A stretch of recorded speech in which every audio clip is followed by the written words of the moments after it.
തൊലിക്കിത്തിരി വെളുപ്പുള്ളത് കൊണ്ട് 4 പെറ്റതാണെങ്കിലും നിന്റെ കൂടെ നടക്കാൻ ആളുണ്ട്, കെട്ടാൻ ആളുണ്ട്, വിളിക്കാൻ ആളുണ്ട് പെങ്ങളെ. പക്ഷെ ഒരു ദിവസം നീ വീഴും. ആമിന, നീ എവിടെ പോവാനാടി? അല്ല ചോദിക്കുന്ന സിറാജേ, ഓന്തോടിയ എവിടെ വരെ ഓടൂടാ സിറാജേ? ഒരു ദിവസം നീ വീഴും. അല്ല എന്നോട് പറയാ, നീ വീഴും, നീ എന്റെ മുമ്പിൽ തന്നെ വരും. അള്ളാഹു നമ്മളെ നന്നാക്കുമാറാകട്ടെ. അതുകൊണ്ട് എന്റെ പ്രിയപ്പെട്ടവരോട് പറയുന്നു, പടച്ചവനെ മറക്കരുത്, പടച്ചവനെ മറക്കരുത്. നമ്മളെ കൈപിടിക്കാൻ ആകെ ഉള്ളത് അള്ളാഹുവാ. ആ അള്ളാഹുവിനെ വെറുപ്പിക്കരുത്. പടച്ചവനെ പേടിച്ച് ജീവിക്ക്. അള്ള കാണുന്നുണ്ടെന്നുള്ള ബോധം. ഏറ്റവും വലിയ സങ്കടം എന്തെന്നറിയോ? വീടിന്റെ അകത്തിരുന്നിട്ട് നീ തെറ്റ് ചെയ്തുകൊണ്ടിരിക്കുക. ഉദാഹരണം, നീ നിന്റെ വീടിനകത്തിരുന്ന് എന്തെങ്കിലും TV കണ്ടുകൊണ്ടിരിക്കുക. ഉദാഹരണം, ആരുമില്ലാത്ത സമയത്ത് നിങ്ങൾ വീടിന്റെ അകത്തിരുന്ന് സിനിമയോ എന്തെങ്കിലും കണ്ടുകൊണ്ടിരിക്കുക. അപ്പോഴാ ഒരാള് വരുന്നു, ഉടനെ TV ഓഫാക്കി നേരെയായി അല്ലേ? ഉടൻ TV ഓഫാക്കി തലയിൽ തുണിയിട്ടു, നീ പെട്ടെന്ന് വലിയ മാന്യായി. എന്നാ നീ ചിന്തിക്ക്, കേവലം ഒരു മനുഷ്യൻ വന്നപ്പോ ആ മനുഷ്യനെ പേടിച്ചിട്ട് കാണാതിരിക്കാൻ എല്ലാം മറച്ചു വെച്ചിട്ട് നീ എന്ത് ചെയ്തു? സൂക്ഷ്മത കാണിച്ചു. എന്നാ ആമിന, അള്ള ഇത് കണ്ടുകൊണ്ടിരിക്കായിരുന്നല്ലോ. ആ വന്നവന് കൊടുത്ത വില പോലും അള്ളാഹ്ക്ക് കൊടുത്തില്ലല്ലോ. ആ വന്ന മനുഷ്യന് കൊടുത്ത സ്ഥാനം പോലും എന്നെ പടച്ച റബ്ബിന് ഞാൻ കൊടുക്കുന്നില്ലല്ലോ. ഇതിനേക്കാളും വലിയ അക്രമം എന്താണ്? അള്ളാഹു നമ്മളെ നന്നാക്കി തരുമാറാകട്ടെ. അള്ളാഹു നമ്മളെ നന്നാക്കി തരുമാറാകട്ടെ. അതുകൊണ്ട് 2026 കടന്നു കഴിഞ്ഞു. ഓരോ കൊല്ലം കൂടെ മരണത്തിലേക്ക് അടുത്തുകൊണ്ടിരിക്കുകയാണ്. ആയുസ് ഇങ്ങനെ പോവാ. എങ്ങോട്ടാ പോണെന്നറിയോ? മരണത്തിലേക്ക് അടുക്കുന്നേ. അസ്രായീൽ വരാൻ സമയമായിക്കൊണ്ടിരിക്കുന്നു. എപ്പോഴെവിടെ വെച്ചാണെന്നറിയില്ല. ഏത് നിമിഷവും മരണം നമ്മളെ തേടി വരും. അള്ളാഹു നമുക്ക് നല്ല മരണം നൽകുമാറാകട്ടെ. പ്രിയപ്പെട്ട സഹോദരിമാരെ, മഹാനായ സയ്യിദുനാ ഉമർ ഇബ്നുൽ ഖത്താബ് റളിയല്ലാഹു തആല അൻഹുവിന്റെ ചരിത്രം അറിയുമല്ലോ. രാത്രിയായ അല്ലാഹുവിനെ പേടിച്ചുകൊണ്ട് ഒരു രാജ്യം ഭരിക്കുന്ന ഭരണാധികാരിയാണ്. പടച്ചവനെ, ആ രാജ്യത്തുള്ള പ്രജകളെങ്ങാനും എന്തെങ്കിലും ഒരു സങ്കടം അനുഭവിക്കേണ്ടി വന്നാ നാളെ പടച്ച റബ്ബിന്റെ മുമ്പിൽ ഉമർ കണക്ക് പറയണമെന്ന് ഭയന്നിട്ട് കിടന്നിട്ടുറക്കം വരാതെ ഉമർ തങ്ങൾ രാത്രിയിൽ ഇങ്ങനെ ഇറങ്ങി നടന്നിട്ട്, അല്ലാഹുവേ, തന്റെ ജനതയുടെ പ്രയാസം അറിയാൻ നടന്നിരുന്ന ഖലീഫയാ ഉമർ തങ്ങൾ ഇങ്ങനെ നടക്കുകയാണ്. ഒരു ദിവസം രാത്രി ഇങ്ങനെ വീടിന്റെ പരിസരത്തു കൂടെ നടന്നു പോകുമ്പോ ഒരു വീടിന്റെ അകത്ത് വഴക്ക് നടക്കുന്നു. പെങ്ങള്, ഉമ്മയും മകളും കൂടെ വല്ലാത്ത വഴക്ക് നടക്കുകയാ. ഖലീഫയായിരിക്കുമ്പോ ഒരു രാത്രി ഇങ്ങനെ ഇറങ്ങി നടന്നു പോകുമ്പോ, വെളുപ്പാങ്കാലം ആകാറായി, ഒരു വീടിന്റെ പരിസരത്തു കൂടി ഇങ്ങനെ നടന്നു പോകുമ്പോ വീടിന്റെ അകത്ത് വല്ലാത്ത വഴക്ക്. ഉമ്മയും മകളും കൂടെ വഴക്ക് കൂടുന്നേ. ഉമ്മയും മകളും കൂടെ വല്ലാത്ത വഴക്ക്. എന്താ വഴക്കിന്റെ കാരണം? എന്താ? ഉമ്മ മകളോട് പറയുന്നുണ്ട് പാലിന്റെ അകത്ത് വെള്ളം ഒഴിക്കാൻ. ഉമ്മ മകളെ നിർബന്ധിക്കുക, എന്ത്? പാലിന്റെ അകത്ത് വെള്ളം ഒഴിക്കാൻ. അപ്പൊ ആ മകൾ ഉമ്മച്ചിയോട് പറയുന്നു, ഉമ്മ, ഇത് വഞ്ചനയാ, ഇത് ചതിയാ, ഇത് പാപമാ, ഞാൻ ചെയ്യൂല. ഉമ്മയോട് മകള് പറയാ, ഞാൻ ചെയ്യൂല, ഇത് പാപം, ഇത് വഞ്ചനയും ചതിയുമാണ്, കള്ളത്തരമാണ്, ഞാൻ ചെയ്യൂല. ഉമ്മ മകളോട് നിർബന്ധിക്കുന്നു, മര്യാദക്ക് ഞാൻ പറഞ്ഞത് കേക്കടി, വെള്ളം ഒഴിക്ക് നീ പാലിന്റെ അകത്ത്. അപ്പൊ ആ പെൺകുട്ടി ഉമ്മാനോട് പറയാ, രാജ്യം ഭരിക്കുന്നത് ആരാണെന്നറിയോ? ഉമർ ഇബ്നുൽ ഖത്താബ് റളിയല്ലാഹു തആല അൻഹു. നമ്മുടെ ഖലീഫയാരാ? ഉമർ തങ്ങള്. ഞാൻ പാലിന്റെ അകത്ത് വെള്ളം ഒഴിക്കുന്നത് ഉമർ എങ്ങാണ് അറിഞ്ഞ നമ്മളെ രണ്ടെണ്ണത്തിന് ആ ചങ്ങാതി വെറുതെ വിടൂല. അപ്പൊ ഉമ്മ പറയാ, ഉമറോ, ഓൻ വീടിനകത്ത് കിടന്ന് ഉറങ്ങാം. ഉമർ പാതിരാത്രി നീ പാലിൽ വെള്ളം ഒഴിക്കുന്നതും കാത്തിരിക്ക. ഉമർ വീടിന്റെ അകത്ത് കിടന്ന് ഉറങ്ങ, നീ മര്യാദയ്ക്ക് വെള്ളം ഒഴിക്ക്. ഉമർ തങ്ങൾ ഇങ്ങനെ കയ്യും കാലും ഇങ്ങനെ ധരിക്കുന്നുണ്ട്. ആ പെൺകുട്ടി പറയാ, ഉമറാണ് രാജ്യം ഭരിക്കുന്നത്, അറിഞ്ഞു കഴിഞ്ഞ പ്രസവ ഉമ്മ, ഞാൻ വെള്ളം ഒഴിക്കൂല. ഉമ്മ വീണ്ടും പറയുന്നു, നിന്നോട് ഞാൻ പറഞ്ഞത് കേട്ടാ മതി വെള്ളം ഒഴിക്കാൻ. അപ്പൊ ആ പെൺകുട്ടി പറഞ്ഞ മറുപടി എന്തെന്നറിയോ? ഉമ്മ, ഉമർ ഉറങ്ങുകയായിരിക്കും. രാജ്യത്തിന്റെ ഭരണാധികാരിയായ ഉമർ കിടന്നുറങ്ങുകയായിരിക്കും. ഉമർ അറിയുന്നില്ലെങ്കിലും അല്ല ഉറങ്ങുന്നില്ല. ഉമ്മ, പടച്ച റബ്ബ് കണ്ടോണ്ടിരിക്കുക. ഇത് ഉമ്മ എന്നോട് പാലിന്റെ അകത്ത് വെള്ളമൊഴിക്കാൻ പറയുമ്പോ ഇത് ഞാൻ ഒഴിച്ചാൽ ഖലീഫ അറിയില്ലായിരിക്കും. പക്ഷെ എന്നെയും നിന്നെയും പടച്ച അല്ലാ ഉറങ്ങുന്നില്ല ഉമ്മച്ചി, അല്ല ഇത് കാണുന്നുണ്ട്, ഞാൻ ഒഴിക്കൂല. ഉമർ തങ്ങളുടെ കണ്ണ് നിറഞ്ഞു പോയിടോ. മൃതങ്ങൾ ആ വീടൊന്ന് നോക്കി വെച്ചു. ആ വീടൊന്ന് നോക്കി വെച്ചു, അടയാളം. വീട്ടിൽ പോയി, പള്ളിയിൽ പോയി, സുബഹി നിസ്കാരമെല്ലാം കഴിഞ്ഞു. ഒരു സ്വഹാബിയെ വിളിച്ചിട്ട് പറഞ്ഞു, ഇന്ന വീട്ടിലൊരു പെൺകുട്ടിയുണ്ട്, ആരാന്ന് പോയി ചോദിച്ചിട്ട് വാ. ഇന്ന വീട്ടിലൊരു പെൺകുട്ടിയുണ്ട്, ആ പെൺകുട്ടി ആരാണെന്ന് പോയി അന്വേഷിച്ചിട്ട് വാ. ഒരാളെ പറഞ്ഞു വിട്ടു, ഖലീഫയായ ഉമർ ഇബ്നുൽ ഖത്താബ് റളിയല്ലാഹു തആല അൻഹു. എന്റെ പ്രിയപ്പെട്ടവരെ, അങ്ങനെ പോയി അന്വേഷിച്ചു നോക്കുമ്പോ ആ പാവപ്പെട്ട പെൺകുട്ടി ഒരു യതീമായ മകളാണ്. ഒരു യതീമായ പെൺകുട്ടിയാ, പാപ്പയില്ല, ഉമ്മയുണ്ട്. എന്റെ പ്രിയപ്പെട്ടവരെ, അവര് പട്ടിണിയാ. ആ ഉമ്മയും നല്ല ഉമ്മയാ, അള്ളാഹിനെ ഭയന്ന് ജീവിക്കുന്ന ഒരു ഉമ്മ തന്നെയല്ല, മോശക്കാരിയൊന്നുമല്ല. ആ ഉമ്മ എന്തുകൊണ്ടാണ് മകളോട് പാലിൽ വെള്ളമൊഴിക്കാൻ പറഞ്ഞെന്നറിയോ? അവർക്ക് ആകെ ഉള്ളത് ഒരു ഒട്ടകമാണ്, ജീവിത വരുമാനം ആകെ ഒരൊട്ടകം. ആ ഒട്ടകത്തിന്റെ പാല് കറന്നു കൊടുത്തിട്ട് കിട്ടുന്ന പൈസ കൊണ്ട് അവര് ജീവിക്കണേ. ഒരാഴ്ചയിൽ പുറത്തായിട്ട് പാലില്ലാത്തത് കാരണം വീട്ടിൽ പട്ടിണിയാ. അങ്ങനെ ഇരുന്നപ്പോഴാ ഇത്തിരി പാല് കിട്ടി. അപ്പൊ ഉമ്മ പറഞ്ഞു, ആഹാരം കഴിച്ചിട്ട് ഒരാഴ്ചയായില്ലേ മോളെ, ഇത്തിരി വെള്ളം ഒഴിച്ചിട്ട് വിൽക്കാം, എന്തെങ്കിലും തിന്നാൻ കിട്ടുമല്ലോ. അങ്ങനെ ഉമ്മ മകളെ നിർബന്ധിക്കുന്ന, വിശപ്പ് കാരണം നിർബന്ധിച്ച്. അപ്പോഴാണ് ആ മകള് പറയുന്നത്, അള്ളാഹ് കാണുന്നുണ്ട്, ഞാൻ ചെയ്യില്ലെന്ന്. ഉമർ തങ്ങൾ ഈ സംഭവം കേട്ടപ്പോ കരയാൻ തുടങ്ങി. നേരെ വീട്ടിൽ പോയി. ഉമർ തങ്ങൾ വീട്ടിൽ പോയിട്ട് 2 ആമക്കളെയും വിളിച്ചിട്ട് പറഞ്ഞു, എടാ, ഒരു പെണ്ണുണ്ട്, യതീമ, പൈസയില്ല, കൊട്ടാരമില്ല, വലിയ അറിയപ്പെടുന്ന കുടുംബമൊന്നുമല്ല, പക്ഷെ അവളുടെ ഹൃദയത്തിൽ അള്ളാഹ് ഉണ്ടടാ മക്കളെ. ഒരു രാജ്യത്തിന്റെ പ്രധാനമന്ത്രിയാ, പ്രസിഡന്റാ ഉമർ. ആയിരക്കണക്കിന് പെണ്ണുങ്ങളെ കിട്ടുന്ന എന്റെ പൊന്നാര മക്കൾക്ക്. ഉമർ ഇബ്നുൽ ഖത്താബ് റളിയല്ലാഹു തആല അൻഹു തന്റെ വീട്ടിൽ ചെന്നിട്ട് പൊന്നാര മക്കളെ വിളിച്ചിട്ട് പറയുന്നു, മക്കളെ, എനിക്കാഗ്രഹമുണ്ടടാ പെണ്ണിനെ വിവാഹം കഴിക്കാൻ, എനിക്കാഗ്രഹമുണ്ടാ പെണ്ണിനെ വിവാഹം കഴിക്കാൻ. പക്ഷേ പ്രായമായത് കാരണം ഞാൻ വിവാഹം കഴിക്കുന്നില്ല. എനിക്കാഗ്രഹമുണ്ടാഞ്ഞിട്ടല്ല, അല്ലാഹുവിനെ പേടിയുള്ള ഒരു പെൺകുട്ടിയായത് കാരണമാണ് ഞാൻ എങ്ങനെ പറയുന്നത്. ഉമർ തങ്ങൾ പറയുന്നു, വലിയ കുടുംബമല്ല, സമ്പത്തില്ല, കൊട്ടാരമില്ല, യതീമായ ഹൃദയത്തിൽ പടച്ച റബ്ബിനെ കൊണ്ട് നടക്കുന്ന ഒരു പെൺകുട്ടിയുണ്ട്. മക്കളെ, നിങ്ങളിൽ ആരാ വിവാഹം കഴിക്കുന്നത്?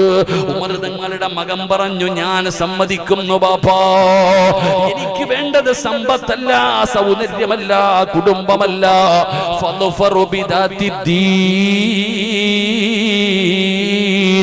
ദീനാണ് എനിക്ക് വേണ്ടത്. അവിടെ പരിഗണിച്ചത് ദീനായിരുന്നു.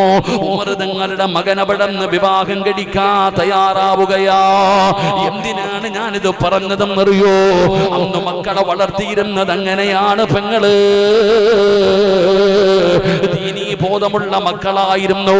അവർക്ക് അല്ലാഹുവിന്റെ ദീനിന്റെ നിയമങ്ങൾ അറിയാമായിരുന്നു. അവരാദർശം മുറുകെ പിടിച്ച് ജീവിച്ചവരാ. അവര് മരം കൊരങ്ങൻ ചാടുന്നത് പോലെ ചാടുന്നവരായിരുന്നില്ല. അവർക്ക് ആദർശം അറിയാമായിരുന്നു, അവർക്ക് ദീൻ അറിയാമായിരുന്നു, ദീനിന്റെ നിയമങ്ങൾ അറിയാമായിരുന്നു. അത് ഉമ്മ ചെയ്താലും അവര് പറയുമായിരുന്നു, വാപ്പ ചെയ്താലും അവര് പറയുമായിരുന്നു. പടച്ചവനെ അവർ ആദർശം ജീവിതത്തിൽ മുറുകെ പിടിച്ചു ജീവിച്ചവരാ. ഇന്ന് ആദർശം മറന്നുപോയടോ, ഇന്ന് ആദർശം മറന്നുപോയടോ. അവനവന്റെ നിലനിൽപ്പിന് വേണ്ടി എല്ലാം മറക്കുന്ന കാലമാ. എന്തിനാണ് ഞാൻ ഈ ചരിത്രം പറഞ്ഞതെന്നറിയോ? എന്റെ പ്രിയപ്പെട്ട ഉമ്മമാരെ, അല്ലാഹുവിനെ ഭയന്ന് ജീവിക്കുന്ന ഒരാൾക്ക് അല്ലാഹു കൊടുക്കുന്ന പ്രതിഫലം നിനക്കറിയണോ? ഉമർ ഇബ്നു അബ്ദുൽ അസീസ് എന്ന് പറയുന്ന ഒരു മഹാന്റെ ചരിത്രം വായിച്ചിട്ടുണ്ടോ? സമയം കിട്ടുമ്പോ ഒന്ന് വായിക്കണം പെങ്ങള്. കരഞ്ഞു പോകും സീരിയൽ കണ്ടിട്ട് കരയുന്ന ഉമ്മ. ഉമർ ഇബ്നു അബ്ദുൽ അസീസ് തങ്ങളുടെ ചരിത്രം വായിച്ചാ കണ്ണ് നിറയാതെ വായിച്ചു തീർക്കാൻ കഴിയില്ല.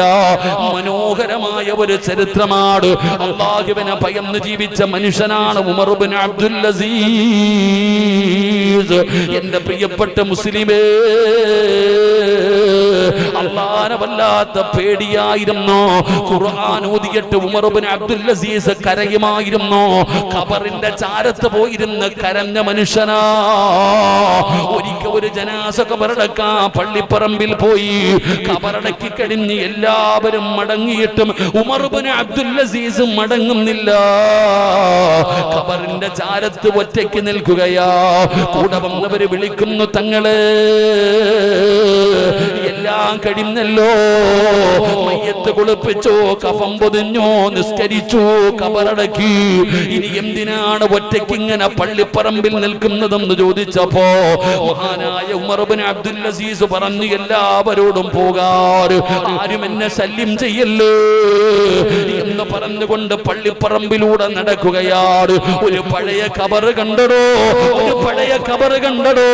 ഉമർ ഇബ്നു അബ്ദുൽ അസീസ് തങ്ങൾ ആ ഖബറിന്റെ ചാരത്ത് പോയിരുന്നിട്ട് കരയുകയാ. കണ്ണിലൂടെ കണ്ണുനീരിങ്ങനെ പോകുന്നുണ്ട്, താടിരോമത്തിലൂടെ കണ്ണുനീരിങ്ങനെ വീഴുന്നുണ്ട്. ഒന്നും മിണ്ടുന്നില്ല. ഉമർ ഇബ്നു അബ്ദുൽ അസീസ് ഖബറിന്റെ ചാരത്തിരുന്ന് കരയുകയാ. അതല്ലേ ഖബർ കണ്ടാ കരയണമെന്നല്ലേ, ഖബർ കണ്ടാ കരയണമെന്നല്ലേ. ഖബറെന്നു കേട്ടാൽ തൽക്ഷണം ഞെട്ടേണ്ടതാ,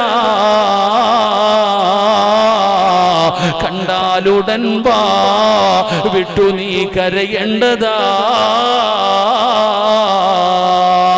മേടയ്ക്കു പകരം മാളമാ സുബ്ഹാനാ, റബ്ബിയതിൽ കിടക്കേണ്ടതാ നസുമാനാ. പടച്ചവനെ, ഖബറിനെ കുറിച്ച് പറയുന്നത് കേട്ടാലേ പേടിക്കണമെന്നാണ്. ഖബറെന്ന് പറയുമ്പോഴേ പേടിക്കണം പെങ്ങള്. ഖബർ കണ്ടാ കരയണം ബാപ്പാ, ഖബർ കണ്ടാ കരയണം ബാപ്പാ. അല്ലാഹുവിന്റെ റസൂല് പറഞ്ഞത് എന്തെന്നറിയോ? എല്ലാവരും ചോദിക്കും, ഉസ്താദേ നന്നാകണമെന്ന് എനിക്ക് ആഗ്രഹമുണ്ട്, നന്നാകണമെന്ന് എനിക്ക് ആഗ്രഹമുണ്ട്. പറ്റുന്നില്ല ഉസ്താദ്, ദുസ്വഭാവങ്ങൾ മാറ്റാൻ പറ്റുന്നില്ല, വൃത്തികെട്ട സ്വഭാവങ്ങൾ മാറ്റാൻ പറ്റുന്നില്ല. എങ്ങനെയാണ് എനിക്ക് നന്നാകേണ്ടത്? ഒരു എളുപ്പവഴി പറഞ്ഞു തരാ. നന്നാകണമെന്ന് ആഗ്രഹമുള്ളവർക്ക് 5 നയാ പൈസയുടെ ചെലവില്ലാതെ നന്നാകാൻ പറ്റുന്ന ഒരു എളുപ്പവഴി പറഞ്ഞു തരട്ടെയോ? എളുപ്പവഴി എന്തെന്നറിയോ? ഡോക്ടറെ കാണാൻ പോകാനല്ല പറയുന്നത്, പൈസയുടെ ചെലവില്ലടോ. അല്ലാഹുവിന്റെ റസൂല് പറഞ്ഞ അബൂദറേ സുനിൽ അബൂദർ എന്ന് പറയുന്ന ചെറുപ്പക്കാർ അല്ലാഹുവിന്റെ പ്രവാചകൻ സ്വല്ലല്ലാഹു അലൈഹി വസല്ലമ തങ്ങളുടെ ചാരത്ത് വന്നിട്ട് ചോദിക്കുകയാണ്, യാ റസൂലല്ലാഹ്, അല്ലാഹുവിന്റെ നബിയേ, ഇബാദത്തുകൾ ചെയ്യാൻ ഒരു മടി വരുന്നു നബിയേ, അലസത വരുന്നു നബിയേ, ഒരുപാട് നന്മകൾ ചെയ്യണം നബിയേ, അതുകൊണ്ട് നന്നാകാൻ ഒരു വഴി പറഞ്ഞു തരാറ്. അല്ലാഹുവിന്റെ പ്രവാചകന്റെ മുമ്പിൽ അബൂദർ എന്ന് പറയുന്ന ചെറുപ്പക്കാരൻ വന്ന് ചോദിച്ചപ്പോ നബി തങ്ങൾ അല്ലാഹുവിന്റെ റസൂല് പറഞ്ഞു കൊടുത്ത മറുപടിയാണ് ഈ വഅദ് കേൾക്കാമെന്നവരോട് പറയുകയാ, നന്നാകണോ? നന്നാകാനുള്ള വഴി ഖബർ സിയാറത്ത് ചെയ്യലാ. പള്ളിപ്പറമ്പില് പോവ്, പള്ളിപ്പറമ്പിലേക്ക് പോക്, ഖബർസ്ഥാനിലേക്ക് പോക്, കുടിച്ചിട്ടിരിക്കുന്ന ഖബറിന്റെ ചാരത്ത് പോയി നിൽക്ക്. പറ്റുമെങ്കിൽ ഇറങ്ങടാ ചെറുപ്പക്കാരാ. ഉസ്താദേ, എനിക്ക് വല്ലാത്ത ധൈര്യമാ, ഏതു പാതിരാത്രിയും എതിലൂടെയും ഞാൻ പോകും, എനിക്ക് പേടിയില്ല, ശൈത്താന്റെയും പ്രേതത്തിനെയൊന്നും എനിക്ക് പേടിയില്ല ഉസ്താദ് എന്ന് ചങ്കൂറ്റത്തോടെ പറയുന്ന എന്റെ പ്രിയപ്പെട്ട ചെറുപ്പക്കാരാ, പാതിരാത്രി 1 മണിക്കും 2 മണിക്കും പോകണ്ടടാ. നിനക്ക് ധൈര്യമുണ്ടെങ്കിൽ നാളെ ഒരു 11 മണിയാകുമ്പോ ഇവിടത്തെ പള്ളിപ്പറമ്പിലൊന്ന് പോകടാ ചെറുപ്പക്കാരാ. ഒരു ഖബർ കുഴിച്ചിട്ടിട്ടുണ്ടാകുമല്ലോ, നാളെ പകല് 11 മണിയാകുമ്പോ പള്ളിക്കാട്ടിൽ ചെന്നിട്ട് കുടിച്ചിട്ടിരിക്കുന്ന ഖബറിനകത്തിറങ്ങിയിട്ട് ഒരു 5 മിനിറ്റ് ഇരിക്കാൻ നിനക്ക് ധൈര്യമുണ്ടോ ചെറുപ്പക്കാരാ? കയ്യും കാലും വിറയ്ക്കാതെ, ഹൃദയം പിടയ്ക്കാതെ, കണ്ണ് നനയാതെ, ശരീരം വിയർക്കാതെ ഖബറിനകത്ത് ഒറ്റയ്ക്ക് ഒരു 5 മിനിറ്റ് ഇറങ്ങിയിരിക്കാൻ ധൈര്യമുണ്ടോ ചെറുപ്പക്കാരാ? പേടിക്കുപെടാ പോരെ, കയ്യും കാലും വിറയ്ക്കുപെടാ പോരെ, പോയി ഇറങ്ങല്ലേ പൊന്നുമോര്. ചിലപ്പോ ആ ഖബറിനകത്ത് നിന്നെ ഖബറടക്കേണ്ടി വരും ചെറുപ്പക്കാരാ. ചുമ്മാതെ പറയുന്നല്ലടോ. ഞാൻ ജോലി ചെയ്യുന്ന പായിപ്പാട് പള്ളിയിലെ ഖബർ കുഴിച്ചപ്പോ ഞാനും ഇറങ്ങിയടോ. അല്ലാഹുവേ, ആ കബറിനകത്ത് ഇറങ്ങിയിരുന്നപ്പോഴാണ് കബറിനെ കുറിച്ച് ചിന്തിക്കുന്നത്. വല്ലാത്ത പേടി തോന്നുമടോ മോനെ. കബറിന്റെ കുടിയിലേക്ക് നോക്കടാ, കബറിന്റെ ആഴമാ സോദരാ നീ നോക്ക്. അതിൽ നിന്നെ മെല്ലെ ഇറക്കലും ഒന്നോർക്ക്. ഇതുപോലെ ജീവിത കാലമില്ലൊരു കുണ്ട്, കുടുസായതും കണ്ടിട്ടുമുണ്ടോ പണ്ട്. ഇതൊക്കെ ചിന്തിച്ചു നീ കരയുക സോദരാ, എങ്കിൽ സുറൂറായി നീ കിടക്കും മറുകരാ. പടച്ചവനെ, ഖബർ കണ്ടാ നന്നാകുമടോ, ഖബറിന്റെ ചാരത്ത് പോകുന്നവൻ നന്നാകുമടോ. ഉമർ ഇബ്നു അബ്ദുൽ അസീസ് റളിയല്ലാഹു തആല അൻഹു ഖബറിന്റെ ചാരത്തിരുന്ന് കരയുമ്പോ ഖബർ ചോദിച്ചു, ഉമർ ഇബ്നു അബ്ദുൽ അസീസ് എന്തേ മിണ്ടാതെ ഇരിക്കുന്നത്? അത്ഭുതം വേണ്ട, അത്ഭുതം വേണ്ട. ഖബർ സംസാരിച്ചെന്ന് പറയുമ്പോ തെള്ളിയതാണെന്ന് ചിരിക്കണ്ട. ഖബറിന് നാവുണ്ടടോ, ഖബർ ഏത് മനുഷ്യനോടും സംസാരിക്കുമെന്നാ. ഖബറിന് നാവുണ്ട്. മയ്യത്ത് കൊണ്ടുപോകുമ്പോ നിനക്കത് മനസ്സിലാകും. നിന്റെ ജനാസ പള്ളിപ്പറമ്പിലേക്ക് കൊണ്ടിറങ്ങുമ്പോ ഖബർ നിന്നോട് സംസാരിക്കുമെന്ന് നബി മുഹമ്മദ് മുസ്തഫ സല്ലല്ലാഹു അലൈഹി വസല്ലമ തങ്ങൾ പഠിപ്പിക്കുമ്പോ ഉമർ ഇബ്നു അബ്ദുൽ അസീസിനോട് ഖബർ ചോദിക്കുകയാണ്, എന്തേ ഒന്നും ചോദിക്കാത്തത്? എന്റെ അകത്ത് കിടക്കുന്നവന്റെ അവസ്ഥ അറിയാൻ നിനക്ക് ആഗ്രഹമില്ല?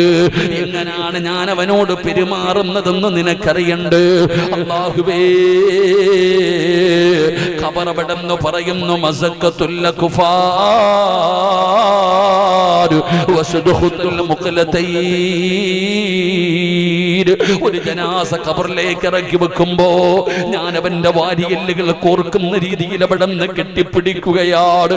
അല്ലാഹുവേ, അവന്റെ കഫം തുണികൾ വലിച്ചു കീറുകയാണ്. അല്ലാഹുവേ, ഖബർ അങ്ങോട്ട് പറയാൻ തുടങ്ങുമ്പോ ഉമർ ഇബ്നു അബ്ദുൽ അസീസ് നിലവിളിച്ചുകൊണ്ട് ഖബറിന്റെ മുകളിലേക്ക് വീഴുകയാ. പറയില്ലേ, പറയില്ലേ, അത് കേൾക്കാനുള്ള ധൈര്യം എനിക്കില്ലെന്ന് പറഞ്ഞ് നിലവിളിച്ചുകൊണ്ട് ഖബറിന്റെ മുകളിൽ കിടന്നിട്ട് കരയുകയാണ്. തന്റെ കണ്ണുനീര് ഖബറിന്റെ മുകളിലേക്ക് വീഴുകയാണ്. ഉമർ ഇബ്നു അബ്ദുൽ അസീസിന്റെ സങ്കടം കണ്ടിട്ട് ഖബർ പോലും പറഞ്ഞു, ഹല്ലദുല്ലുക അലാ അക്ഫാനി ലാ തുബ്ലാ. രക്ഷപ്പെടാനുള്ള വഴി പറഞ്ഞു കൊടുത്തെന്ന് ചരിത്രം പറയുമ്പോ ഉമർ ഇബ്നു അബ്ദുൽ അസീസ് ആരാണെന്നറിയോ പെങ്ങള്? അല്ലാഹനെ പേടിച്ച് ജീവിച്ച മനുഷ്യരാ, ഖുർആൻ ഓതിയിട്ട് കരഞ്ഞ മനുഷ്യരാ, പാതിരാത്രികൾ മുഴുവനും ഉറക്കമൊഴിച്ചുകൊണ്ട് നിസ്കാരപ്പായിലിരുന്നിട്ട് അല്ലാഹനെ ഭയന്നുകൊണ്ട് കരഞ്ഞിരുന്ന മനുഷ്യനാണ് ഉമർ ഇബ്നു അബ്ദുൽ അസീസ്. പെങ്ങളെ, മരണമെടുത്തെന്ന് മനസ്സിലായപ്പോ മനസ്സിലായപ്പോ അല്ലാഹുവിനെ ഭയന്ന് ജീവിച്ചിരുന്ന ഒരു മനുഷ്യന്റെ അവസാനം എങ്ങനെയായിരുന്നെന്നറിയോ? അല്ലാഹുവിനെ ഭയന്ന് ജീവിച്ച പള്ളിപ്പറമ്പിലെ ഖബറിന്റെ ചാരത്ത് പോയിരുന്നിട്ട് പോലും നിലവിളിച്ച് കരഞ്ഞ മനുഷ്യനാണ് ഉമർ ഇബ്നു അബ്ദുൽ അസീസ്. മരണമെടുത്തെന്ന് മനസ്സിലായപ്പോ കുടിച്ചു ഒരുങ്ങിയുമ്മ അവിടെന്ന് കുളിച്ചു ഒരുങ്ങുകയാണ്. പുതിയാപ്പള ഒരുങ്ങുന്നത് പോലെ കുളിച്ചു ഒരുങ്ങിയിട്ട് കഫം തുണിയും എടുത്തുകൊണ്ട് വീടിന്റെ റൂമിന്റെ അകത്തേക്ക് ചെല്ലുകയാണ്. അല്ലാഹുവേ, ഉമർ ഇബ്നു അബ്ദുൽ അസീസ് മരിക്കാൻ തയ്യാറായി. തന്റെ റൂമിന്റെ അകത്ത് ഒരുങ്ങി സുഗന്ധം തേച്ച് തന്റെ റൂമിന്റെ അകത്ത് പോകുകയാണ്. അപ്പോഴാണ് തന്റെ ഭാര്യയെ കാണുന്നത്. അവിടെ നിന്ന് വിളിക്കുന്നു, ഫാത്തിമ, ഇങ്ങടുത്തു വാ ഫാത്തിമ. തന്റെ പ്രിയപ്പെട്ട ഭാര്യ ഫാത്തിമാനെ അടുത്ത് വിളിക്കുകയാണ്. ഉമർ ഇബ്നു അബ്ദുൽ അസീസ് പറഞ്ഞു, ഫാത്തിമ, ഞാൻ പോവുകയാണ് ഫാത്തിമ, എന്റെ മരണം അടുത്തിരിക്കുന്നു ഫാത്തിമ, എനിക്ക് പൊരുത്തം തരണേ ഫാത്തിമ. പരസ്പരം ഭാര്യയും ഭർത്താവും പിരിയുന്നതിന് മുമ്പ് യാത്ര പറയുകയാ, പൊരുത്തം ചോദിക്കുകയാ, കൊടുക്കാനുള്ള വസിയത്തുകൾ ചെയ്യുകയാണ്. ഉമർ ഇബ്നു അബ്ദുൽ അസീസ് തന്റെ മരണത്തിന്റെ രംഗം ഇങ്ങനെ പറയുമ്പോ ഫാത്തിമ എന്ന് പറയുന്ന പ്രിയപ്പെട്ട ഭാര്യ നിന്ന് കരയുകയാണ്. ആ സാധു എന്തു പറയാനാണ്? സങ്കടം കൊണ്ട് കരയുമ്പോ ഉമർ ഇബ്നു അബ്ദുൽ അസീസ് ചോദിക്കുന്നു, ഫാത്തിമ ഇനി എന്തെങ്കിലും നിനക്ക് എന്നോട് ചോദിക്കാറുണ്ടോ, എന്തെങ്കിലും പറയാനുണ്ടോ ഫാത്തിമ? ഫാത്തിമ കരയുകയാണ്. ഭർത്താവിന്റെ ചാരത്ത് നിന്ന് പൊട്ടിക്കരയുമ്പോ ഉമർ ഇബ്നു അബ്ദുൽ അസീസ് പറഞ്ഞു, ഫാത്തിമ വെളിയിലിറങ്ങു മോളെ, ഈ റൂമിന്റെ പുറത്തിറങ്ങു ഫാത്തിമ, വാതിലടയ്ക്കു ഫാത്തിമ. ഫാത്തിമ ചോദിക്കുന്നു, എന്തേ എന്നെ പുറത്താക്കുന്നത്?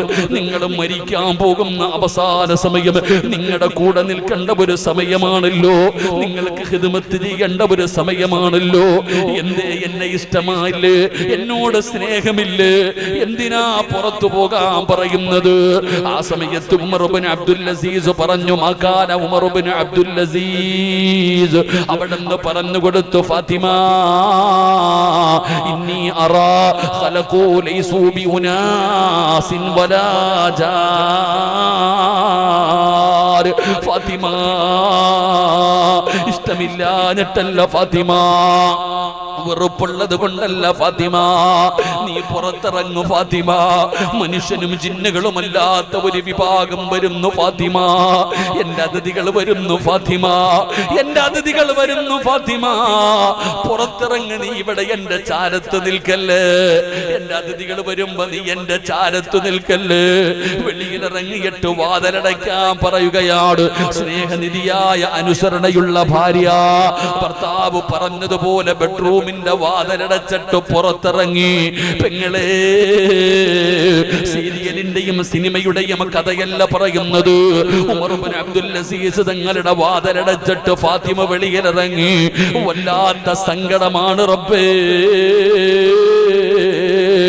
ഭർത്താവ് റൂമിന്റെ അകത്ത് സക്കറാത്തിന്റെ അവസ്ഥയിൽ കിടക്കുമ്പോ ഭാര്യ വെളിയിൽ നിന്ന് കരയുകയാണ്.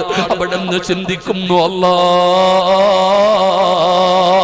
ആരോ വരുന്നെന്ന് പറഞ്ഞല്ലോ, കൂട്ടുകാര് വരുന്നെന്ന് പറഞ്ഞല്ലോ, തന്റെ ഭർത്താവിനെ കാണാൻ ആരാ അതിഥികൾ വരുന്നെന്ന് പറഞ്ഞല്ലോ, ആരാണ് റബ്ബേ?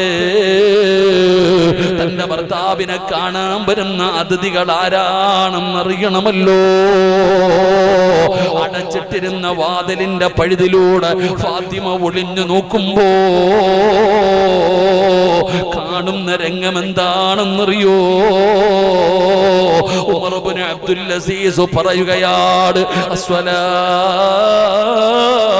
അലൈക യാ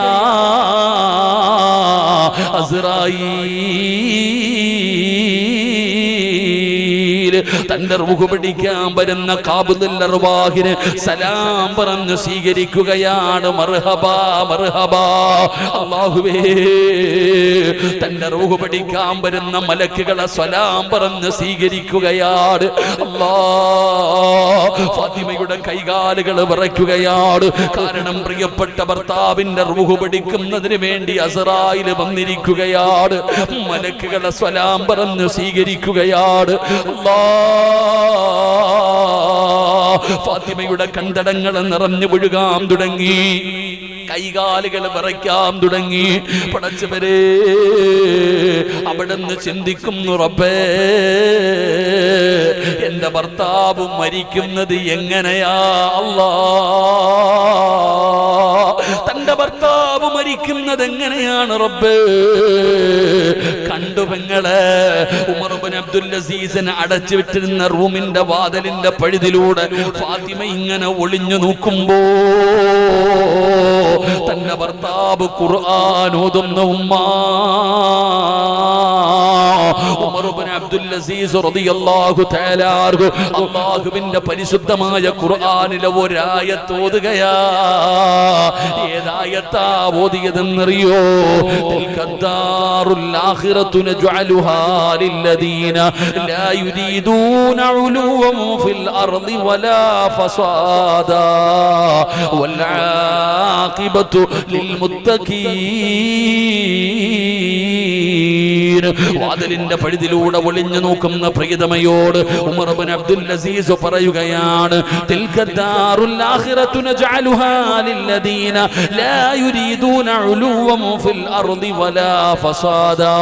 പൊട്ടിക്കരഞ്ഞു നോക്കുന്ന ഭാര്യയോട് പറയുകയാണ്, ഫാത്തിമ മോളെ ഫാത്തിമ, എന്റെ ദുഃഖത്തിലും എന്റെ സന്തോഷത്തിലും കൂടെ നിന്ന ഫാത്തിമ, ഞാൻ പോവുകയാണ് ഫാത്തിമ, ഞാൻ പോവുകയാണ് ഫാത്തിമ. തന്റെ പ്രിയപ്പെട്ടവളോട് ഉമർ ഇബ്നു അബ്ദുൽ അസീസ് പറയുകയാണ്, നല്ല മരണം വെറുതെ കിട്ടൂല. പെങ്ങളെ ഭർത്താവ് ഭാര്യയോട് പറഞ്ഞു കൊടുക്കുകയാണ്, നല്ല മരണം അല്ലാഹു വെറുതെ തരൂല. അല്ലാഹു നല്ല മരണം വെറുതെ തരൂല. അല്ലാഹു ആർക്കാണ് ഈമാനുള്ള മരണം കൊടുക്കുന്നതെന്നറിയോ? വൽആഖിബതു ലിൽ മുത്തഖീൻ. അല്ലാഹുവിനെ പേടിച്ച് ജീവിക്കുന്നവർക്കാ ഫാത്തിമ. പേടിച്ച് ജീവിക്കുന്നവർക്ക് അല്ലാഹു നല്ല മരണം കൊടുക്കും ഫാത്തിമ. തന്റെ പ്രിയപ്പെട്ടവളോട് പറയുകയാണ്, കഫം തുണിയെടുത്തു പെങ്ങളെ മുഖത്തേക്ക് ഇടുകാട്. മുഖത്തേക്ക് കഫം തുണിയിട്ടു. ലാ ഇലാഹ ഇല്ലല്ലാഹ് എന്ന് പറഞ്ഞിട്ട് പടച്ചവനെ അനക്കമില്ല പെങ്ങള്. റൂമിന്റെ അകത്ത് അനക്കമില്ല. ഫാത്തിമ വാതിൽ തുറന്നിട്ട് ഓടിച്ചെല്ലുമ്പോ എന്തൊരു സുഗന്ധമാണെന്നറിയോ? റൂമിന്റെ അകത്ത് മുഴുവനും വല്ലാത്ത സുഗന്ധം. പ്രിയപ്പെട്ട ഭർത്താവിന്റെ മുഖത്തിട്ടിരുന്ന തുണിയങ്ങ് മാറ്റുമ്പോ എന്തൊരു പ്രകാശമെന്നറിയോ? എന്തൊരു വെളിച്ചമെന്നറിയോ? എന്തൊരു ചിരിയെന്നറിയോ? അല്ലാഹുവേ, തന്റെ ഭർത്താവിന്റെ മുഖം കണ്ടിട്ട് ഫാത്തിമ എന്ന് പറയുന്ന ഭാര്യയുടെ കണ്ണ് നിറയുകയാണ്. എന്തൊരു മരണമല്ലാ! എന്റെ പ്രിയപ്പെട്ട പെങ്ങളെ, ഉമർ ഇബ്നു അബ്ദുൽ അസീസിന്റെ ജനാസ കണ്ടവർ മുഴുവനും പറയുകയാണ്, എന്തൊരു മരണമല്ലാ, എന്തൊരു സുഗന്ധമാ അല്ലാ. അവിടുത്തെ ജനാസ ഖബറടക്കി, മയ്യത്ത് കുളിപ്പിച്ചു, കഫം പൊതിഞ്ഞു, നിസ്കാരം കഴിഞ്ഞു കൊണ്ടുപോയി ഖബറടക്കി. ആരും പോകുന്നില്ല വാപ്പാ. ആ മനുഷ്യൻ അല്ലാഹനെ ഭയന്ന് ജീവിച്ച ഉമർ ഇബ്നു അബ്ദുൽ അസീസിന്റെ മയ്യത്ത് ഖബറടക്കിയിട്ട് ഒരു മനുഷ്യനും പോകുന്നില്ല.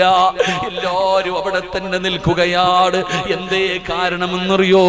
എല്ലാവരും പറയുന്നു, എന്തൊരു മരണമാ പടച്ചവനെ.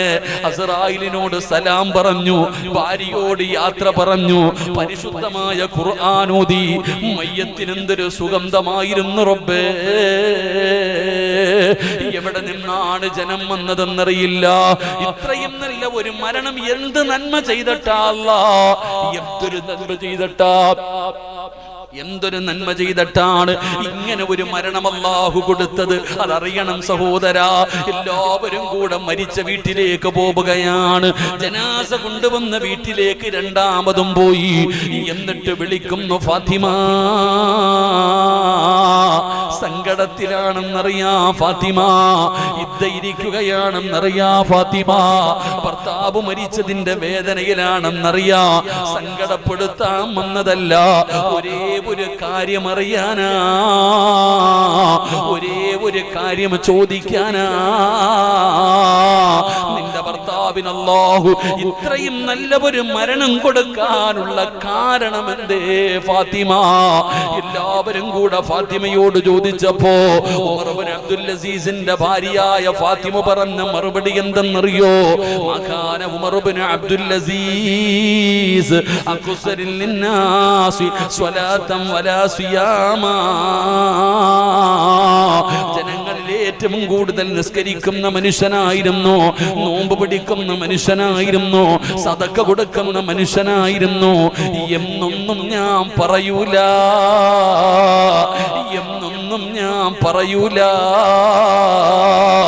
പക്ഷേ എന്റെ ഭർത്താവിന് അല്ലാഹു നല്ല ഒരു മരണം കൊടുക്കാൻ ഒരേ ഒരു കാരണമേ ഉള്ളൂ, ഒരേ ഒരു കാരണമേ ഉള്ളൂ.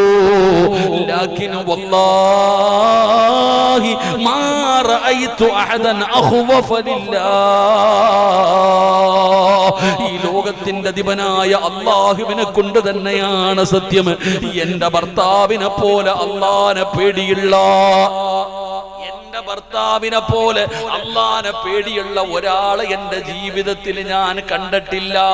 ലാകിൻ വല്ലാഹി മാ റഅയ്തു അഹദൻ അഖ്വഫ ലില്ലാഹ്. അല്ലാഹുവിനെ കൊണ്ട് തന്നെയാണ് സത്യം, എന്റെ ഭർത്താവിനെ പോലെ അല്ലാഹുവിനെ പേടിച്ച് ജീവിച്ച വേറെ ഒരാളെ എന്റെ ജീവിതത്തിൽ കണ്ടിട്ടില്ല.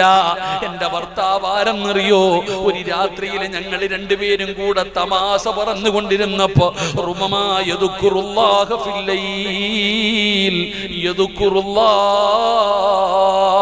രണ്ടുപേരും ഇങ്ങനെ തമാശ പറഞ്ഞ് ബെഡ്റൂമിൽ ഇരുന്നപ്പോ ഫാത്തിമ പറഞ്ഞു അല്ലാഹുവിന്റെ പേര് പറഞ്ഞു. പെങ്ങള് ഭർത്താവിന്റെ മുമ്പിലിരുന്ന് കാര്യം പറയുമ്പോ അല്ലാഹ് എന്നൊന്ന് നാക്കിൽ നിന്ന് വീണു. തന്റെ നാവ് കൊണ്ട് പടച്ചവന്റെ പേര് പറഞ്ഞപ്പോ എന്റെ ഭർത്താവിന്റെ കൈകാല് വിറയ്ക്കാൻ തുടങ്ങി, എന്റെ ഭർത്താവ് കരയാൻ തുടങ്ങി. നരകം പറഞ്ഞില്ല, ഖബർ പറഞ്ഞില്ല, മരണം പറഞ്ഞില്ല, അല്ലാഹ് എന്നൊന്ന് പറഞ്ഞപ്പോ എന്റെ ഭർത്താവ് കരയാൻ തുടങ്ങി. വെളുപ്പാങ്കാലം വരെ ഇരുന്ന് കരഞ്ഞു, വെളുപ്പാങ്കാലം വരെ ഇരുന്ന് കരഞ്ഞ മനുഷ്യനായ എന്റെ ഭർത്താവ്. പെങ്ങളെ, ഇന്നമൽ മുഅ്മിനൂന അല്ലദീന ഇദാ ദുകിറല്ലാഹ്, അല്ലാഹുവിന്റെ പേര് പറഞ്ഞ അപ്പ കരയും. അങ്ങനെ ഒരു സ്വഭാവം ഈ ഇരിക്കുന്ന ആർക്കെങ്കിലും ഉണ്ടെങ്കിൽ നീ സ്വർഗത്തിലാണെന്ന് അല്ലാഹുവിന്റെ വിശുദ്ധ ഖുർആൻ. അല്ലാഹു നമുക്ക് ഈമാൻ നൽകുമാറാകട്ടെ, അല്ലാഹു നമുക്ക് ഈമാൻ നൽകുമാറാകട്ടെ. അല്ലാഹുവിനെ കുറിച്ച് ചിന്തിക്കു, പഠിക്ക്. ഈ ചരിത്രം പറഞ്ഞ എന്തിനാന്നറിയോ? ഈ ഉമർ ഇബ്നു അബ്ദുൽ അസീസ് ആരുടെ മോനാന്നറിയോ? ഈ ചരിത്രം പറഞ്ഞ ഉമർ ഇബ്നു അബ്ദുൽ അസീസ് ആരുടെ മോനാണെന്നറിയോ? ഇതിനാ ഞാൻ ആ ചരിത്രം പറഞ്ഞേ. ആ പാതിരാത്രി പാലിന്റെ അകത്ത് വെള്ളം ഒഴിക്കാൻ പറഞ്ഞപ്പോ അല്ലാഹ് കാണുന്നുണ്ടെന്ന് പറഞ്ഞൊരു പെണ്ണില്ലേ, ഉമർ തങ്ങളുടെ മകൻ വിവാഹം കഴിച്ച ഉമ്മ പാലിൽ വെള്ളം ഒഴിക്കാൻ പറഞ്ഞപ്പോ ഞാൻ ഒഴിക്കത്തില്ല, പടച്ച റബ്ബ് കാണുന്നുണ്ടെന്ന് പറഞ്ഞ ആ പെണ്ണില്ലേ, ആ അല്ലാഹുവിനെ പേടിയുള്ള പെണ്ണിന്റെ മകളുടെ മകനാണ് ഉമർ ഇബ്നു അബ്ദുൽ അസീസ്. അല്ലാഹു നമുക്ക് ഈമാൻ നൽകുമാറാകട്ടെ, അല്ലാഹ് ഈമാൻ നൽകുമാറാകട്ടെ. ഇതാ ഞാൻ പറഞ്ഞേ, വാപ്പ ഉമ്മ ക്വാളിറ്റി ഉള്ളവളായിരിക്കണം. നീ നല്ലവളാണെങ്കിൽ നിന്റെ മടിത്തട്ടിൽ നല്ല മക്കൾ വളരും. പിടിക്കണം. അള്ളാഹുവിന്റെ പരിശുദ്ധമായ ഖുർആനിലൂടെ അള്ളാഹു വാഴ്ത്തി പറഞ്ഞ അടിമ, അള്ളാഹു പുകഴ്ത്തി പറഞ്ഞ മുഹ്ബിതീങ്ങളെ കുറിച്ച് അള്ളാഹു പറയുന്നുണ്ട്. ആ വാഴ്ത്തി പറഞ്ഞ അടിമയുടെ അടയാളമാണ് നമ്മൾ പഠിക്കാൻ പോകുന്നത്. അതുകൊണ്ട് എന്റെ പ്രിയപ്പെട്ടവരെ, ഞാനും നിങ്ങളും സ്വന്തം ചിന്തിച്ചാൽ മതി. ഈ പറയുന്ന സ്വഭാവം നിനക്കുണ്ടോ എനിക്കുണ്ടോ? ഞാൻ എന്റെ കാര്യം നോക്കാം, നിങ്ങൾ നിങ്ങളുടെ കാര്യം നോക്കുക. അവനവന്റെ കാര്യം നോക്കുക. ഈ പറയുന്ന ഗുണമുണ്ടോ ഇല്ലയോ ഓരോരുത്തരും അവരവരുടെ കാര്യം നോക്കിയാ മതി. അള്ളാഹുവിന്റെ പരിശുദ്ധമായ ഖുർആനിലൂടെ അള്ളാഹു പറയുകയാണ്, ആരാണ് മുഹ്ബിതീങ്ങളാരാ, അവരുടെ അടയാളം എന്താ? പരിശുദ്ധമായ ഖുർആനിൽ അല്ലാഹു സുബ്ഹാനഹു വ തആല അവിടെ നിന്നി പറയുകയാ. ഒന്നാമതായിട്ട് അല്ലാഹു അവിടെ പറയുന്ന, പെങ്ങളെ, ഈ പറയുന്ന സ്വഭാവ ഗുണം നിങ്ങളിൽ ആർക്കാവുള്ളത്? ഈ പറയുന്ന സ്വഭാവങ്ങളിൽ ഈ പറയുന്ന സ്വഭാവ ഗുണം നമ്മളിൽ ആർക്കാവുള്ളത്? അല്ലാഹുവിന്റെ പരിശുദ്ധമായ ഖുർആൻ അവിടെ ഒന്നാമതായി പറയുകയാണ്, ബിസ്മില്ലാഹിർ റഹ്മാനിർ റഹീം, الذين إذا ذكر الله وجلت قلوبهم. അല്ലാഹുവിന്റെ പരിശുദ്ധമായ ഖുർആൻ അവിടെ പറയുന്ന ഒന്നാമത്തെ ഗുണം എന്തെന്നറിയോ? ഒന്നാമത്തെ അടയാളം എന്തെന്നറിയോ? ഈ പറയുന്ന സ്വഭാവ ഗുണം നമ്മളിൽ ആർക്കാവുള്ളത്? അല്ലാഹുവിന്റെ പരിശുദ്ധമായ ഖുർആൻ പറയുകയാണ്, ഒന്നാമത്തെ അടയാളം എന്തെന്നറിയോ? നിങ്ങൾക്ക് മനസ്സിലാകുന്ന ഭാഷയിൽ പറഞ്ഞാൽ ഒന്നാമത്തെ അടയാളം എന്തെന്നറിയോ? അവന്റെ മുമ്പിൽ അല്ലാഹ് എന്ന് പറയപ്പെട്ടാൽ ഈ ലോകത്തിന്റെ അധിപനായ പടച്ച റബ്ബിനെ കുറിച്ച് അല്ലാഹ് എന്ന് പറയപ്പെട്ടാൽ അല്ലാഹുവിന്റെ പേര് പറഞ്ഞാൽ അവന് പേടിക്കുമടോ, അവന് വല്ലാത്ത പേടിയാണ്, അവന് വല്ലാത്ത ഭയമാണ്. ഇന്നമൽ മുഅ്മിനൂന അല്ലദീന ഇദാ ദുകിറല്ലാഹു വജിലത് ഖുലൂബുഹും വഇദാ തുലിയത് അലൈഹിം ആയാതുഹു സാദതുഹും ഈമാനാ വഅലാ റബ്ബിഹിം യതവക്കലൂൻ. ആരാണ് യഥാർത്ഥ ഒരു സത്യവിശ്വാസി എന്ന് പറഞ്ഞാൽ ആരാ? ഒരു മുഅ്മിൻ എന്ന് പറഞ്ഞാൽ ആരാ? തൊപ്പി ധരിച്ചവൻ മാത്രമല്ല, താടി വളർത്തിയവൻ മാത്രമല്ല, നിസ്കാര തഴമ്പുള്ളവനല്ല, പെങ്ങളെ ഫർദയും ഹിജാബും കയ്യിൽ തസ്ബീഹും പിടിച്ചു നടക്കുന്ന ഉമ്മയല്ല. അല്ലാഹുവിന്റെ പരിശുദ്ധമായ ഖുർആൻ എന്ന് പറയുന്നു ആരാ മുഅ്മിൻ എന്ന് പറഞ്ഞാൽ ആരെന്നറിയോ? അവന്റെ അടയാളം എന്തെന്നറിയോ? അവന്റെ സ്വഭാവം എന്തെന്നറിയോ? ഇന്നമൽ മുഅ്മിനൂന അല്ലദീന ഇദാ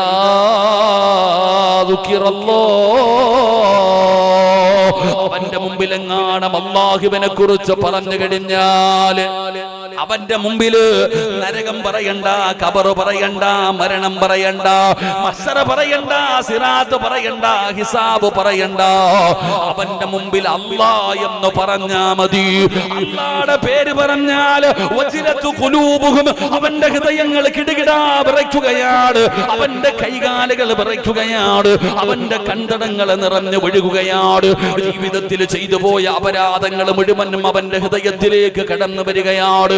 എന്നിട്ട് അവന് പടച്ച റബ്ബിന്റെ മുമ്പിലെല്ലാം ഏറ്റുപറഞ്ഞുകൊണ്ട് പശ്ചാത്തപിച്ച് തൗബ ചെയ്ത് തവക്കലേൽപ്പിച്ച് അവന് മടങ്ങുമെന്ന് പരിശുദ്ധമായ ഖുർആൻ പറയുമ്പോ ഈ സദസ്സിലെ പടച്ചവനെ 10 വയസ്സ് മുതൽ 50ഉം 60ഉം വയസ്സ് വരെയുള്ളവരുണ്ടല്ലോ.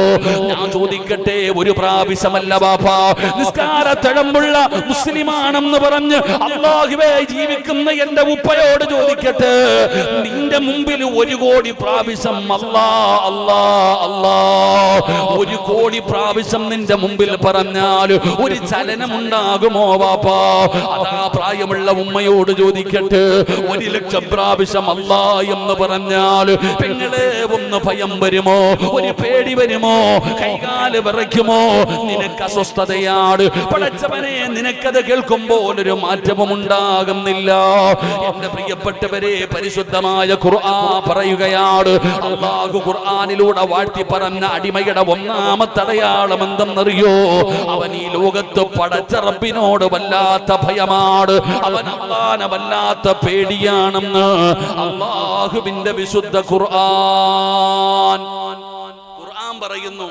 എന്റെ പ്രിയപ്പെട്ടവരെ, ഖുർആനിലൂടെ അല്ലാഹു സന്തോഷ വാർത്ത പറഞ്ഞ അടിമയുടെ ഒന്നാമത്തെ അടയാളം അവൻ അല്ലാഹുവിനെ വല്ലാത്ത പേടിയാ. അല്ലാഹു നമുക്ക് ഈമാൻ നൽകുമാറാകട്ടെ. അല്ലാഹു നമുക്ക് ഈമാൻ നൽകുമാറാകട്ടെ. അവന്റെ ഒന്നാമത്തെ അടയാളം അവൻ അല്ലാഹുവിനെ പേടിയാ. അല്ലാഹ് എന്ന് പറഞ്ഞാൽ കരയും. നമ്മൾ മരണവും ഖബറും നരകവും മഹ്ശറും പറഞ്ഞിട്ട് അനങ്ങണില്ല, പിന്നല്ലേ അല്ലാഹ്. എന്റെ പ്രിയപ്പെട്ടവരെ, അല്ലാഹ് എന്ന് പറഞ്ഞാൽ തന്നെ അവന് ഭയമാ, പേടിയാ. നമുക്കാർക്കാ പേടിയുള്ളത് അല്ലാഹിനെ കുറിച്ച്? അല്ലാഹ് ആരാണെങ്കിലും അറിയോ വാപ്പ നിനക്ക്? എടാ, നമ്മളെ പടച്ച അല്ലാഹ് ആരാണെന്നെങ്കിലും എനിക്ക് നിങ്ങൾക്കും അറിയുമായിരുന്നെങ്കിൽ ഈ വയതിന്റെ ആവശ്യമുണ്ടോ? അല്ലാഹ് ആരാണെന്ന് പോലും നമുക്കറിയില്ല. പടച്ചവന് നമുക്ക് പേടിയില്ലടോ. അല്ലാഹനെ നമുക്ക് ഭയമില്ല. അല്ലാഹനെ കുറിച്ചൊരു പേടി നമുക്കില്ല. ഇത് സാധാരണ ആൾക്കാരോട് കാണിക്കുന്ന ആ ഭയം പോലും, ഒരു വ്യക്തിയോട്, എന്നെ പോലെ നടക്കുന്ന ഒരു മനുഷ്യനോടുള്ള പേടി പോലും അല്ലാഹുവിനോട് നമുക്കില്ല. അല്ലാഹുവിനെ കുറിച്ച് പഠിക്കാൻ നമുക്ക് ഭാഗ്യം തരുമാറാകട്ടെ. നമുക്ക് അല്ലാഹനെ കുറിച്ച് എന്തറിയാം? ആരെങ്കിലും നിന്നോട് ചോദിക്കുന്നു, 80 വയസ്സുള്ള 70 വയസ്സുള്ള 60 വയസ്സുള്ള താടിയും തഴമ്പുള്ള വാപ്പാനോട് അമുസ്ലിമായ ഒരു സഹോദരൻ ചോദിക്കുന്നു, ഏ കാക്ക, അല്ലാഹ് എന്ന് പറഞ്ഞാൽ ആരാ? നിങ്ങൾ കുറെ കൊല്ലമായില്ല മുസ്ലിമാണെന്ന് പറഞ്ഞ് നടക്കുന്നു, ജമാഅത്തിന്റെ പ്രസിഡന്റാ, സെക്രട്ടറിയാ, നിങ്ങൾ അല്ലാഹ് എന്ന് പറഞ്ഞ ആരാ എനിക്കൊന്ന് പറഞ്ഞതാ? ഇരിക്കണ ഫർദയും ഹിജാബിട്ട് നടക്കുന്ന ഒരു താത്താനോട് ഒരു രമണി ചേച്ചി നിന്നോട് ചോദിക്ക, അല്ലാഹ് എന്ന് പറഞ്ഞ ആരാ? ആമിന. ആമിന എന്താ പറയും? എന്താ നമ്മുടെ മറുപടി? അല്ലാഹ് എന്ന് പറഞ്ഞാൽ എന്നെ പടച്ചതല്ല, ലോകം പടച്ചതല്ല, ഭക്ഷണം തരുന്നവനല്ല, മരിപ്പിക്കുന്നവനല്ല, കഴിഞ്ഞ സ്റ്റോക്ക് തീർന്നു. ഇത്രയുള്ള അല്ലാഹയെ കുറിച്ച് നമുക്കറിയണ അറിവ്, അല്ലാഹനെ കുറിച്ച് പറഞ്ഞു കൊടുക്കാനുള്ള അറിവ് നമുക്ക് അത്രയേ ഉള്ളൂ. നമുക്ക് അല്ലാഹുവിനെ കുറിച്ച് പേടിയില്ലടോ, ആ ചിന്തയില്ലടോ. എല്ലാം കാണുന്ന ഒരു റബ്ബുണ്ടെന്നുള്ള ബോധമുണ്ടായിരുന്നെങ്കിൽ നമ്മൾ പരസ്യമായി പാപം ചെയ്യില്ലായിരുന്നു. തെറ്റുകൾ ചെയ്യുമ്പോൾ നമുക്കൊരു ഭയമുണ്ടാകുമായിരുന്നു. പക്ഷേ ഇന്ന് ആ ഭയമൊക്കെ നഷ്ടപ്പെട്ടിരിക്കുകയാണ്.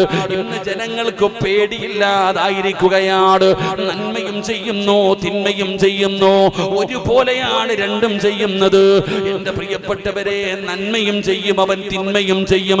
പണ്ടൊക്കെ പടച്ചവനെ ഒരു വീടി വലിക്കാൻ പേടിയാണ്, എന്തെങ്കിലും ഒരു കള്ളത്തരം കാണിക്കാൻ പേടിയാണ്.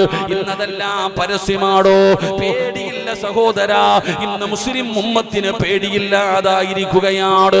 അവൻ തെറ്റും ചെയ്യും, നന്മയും ചെയ്യും. പണ്ടങ്ങനല്ല, നന്മ ചെയ്യുന്നവന് തെറ്റു ചെയ്യാ പേടിയാണ്, തെറ്റു ചെയ്യുന്നവൻ നന്മ ചെയ്യാറില്ല.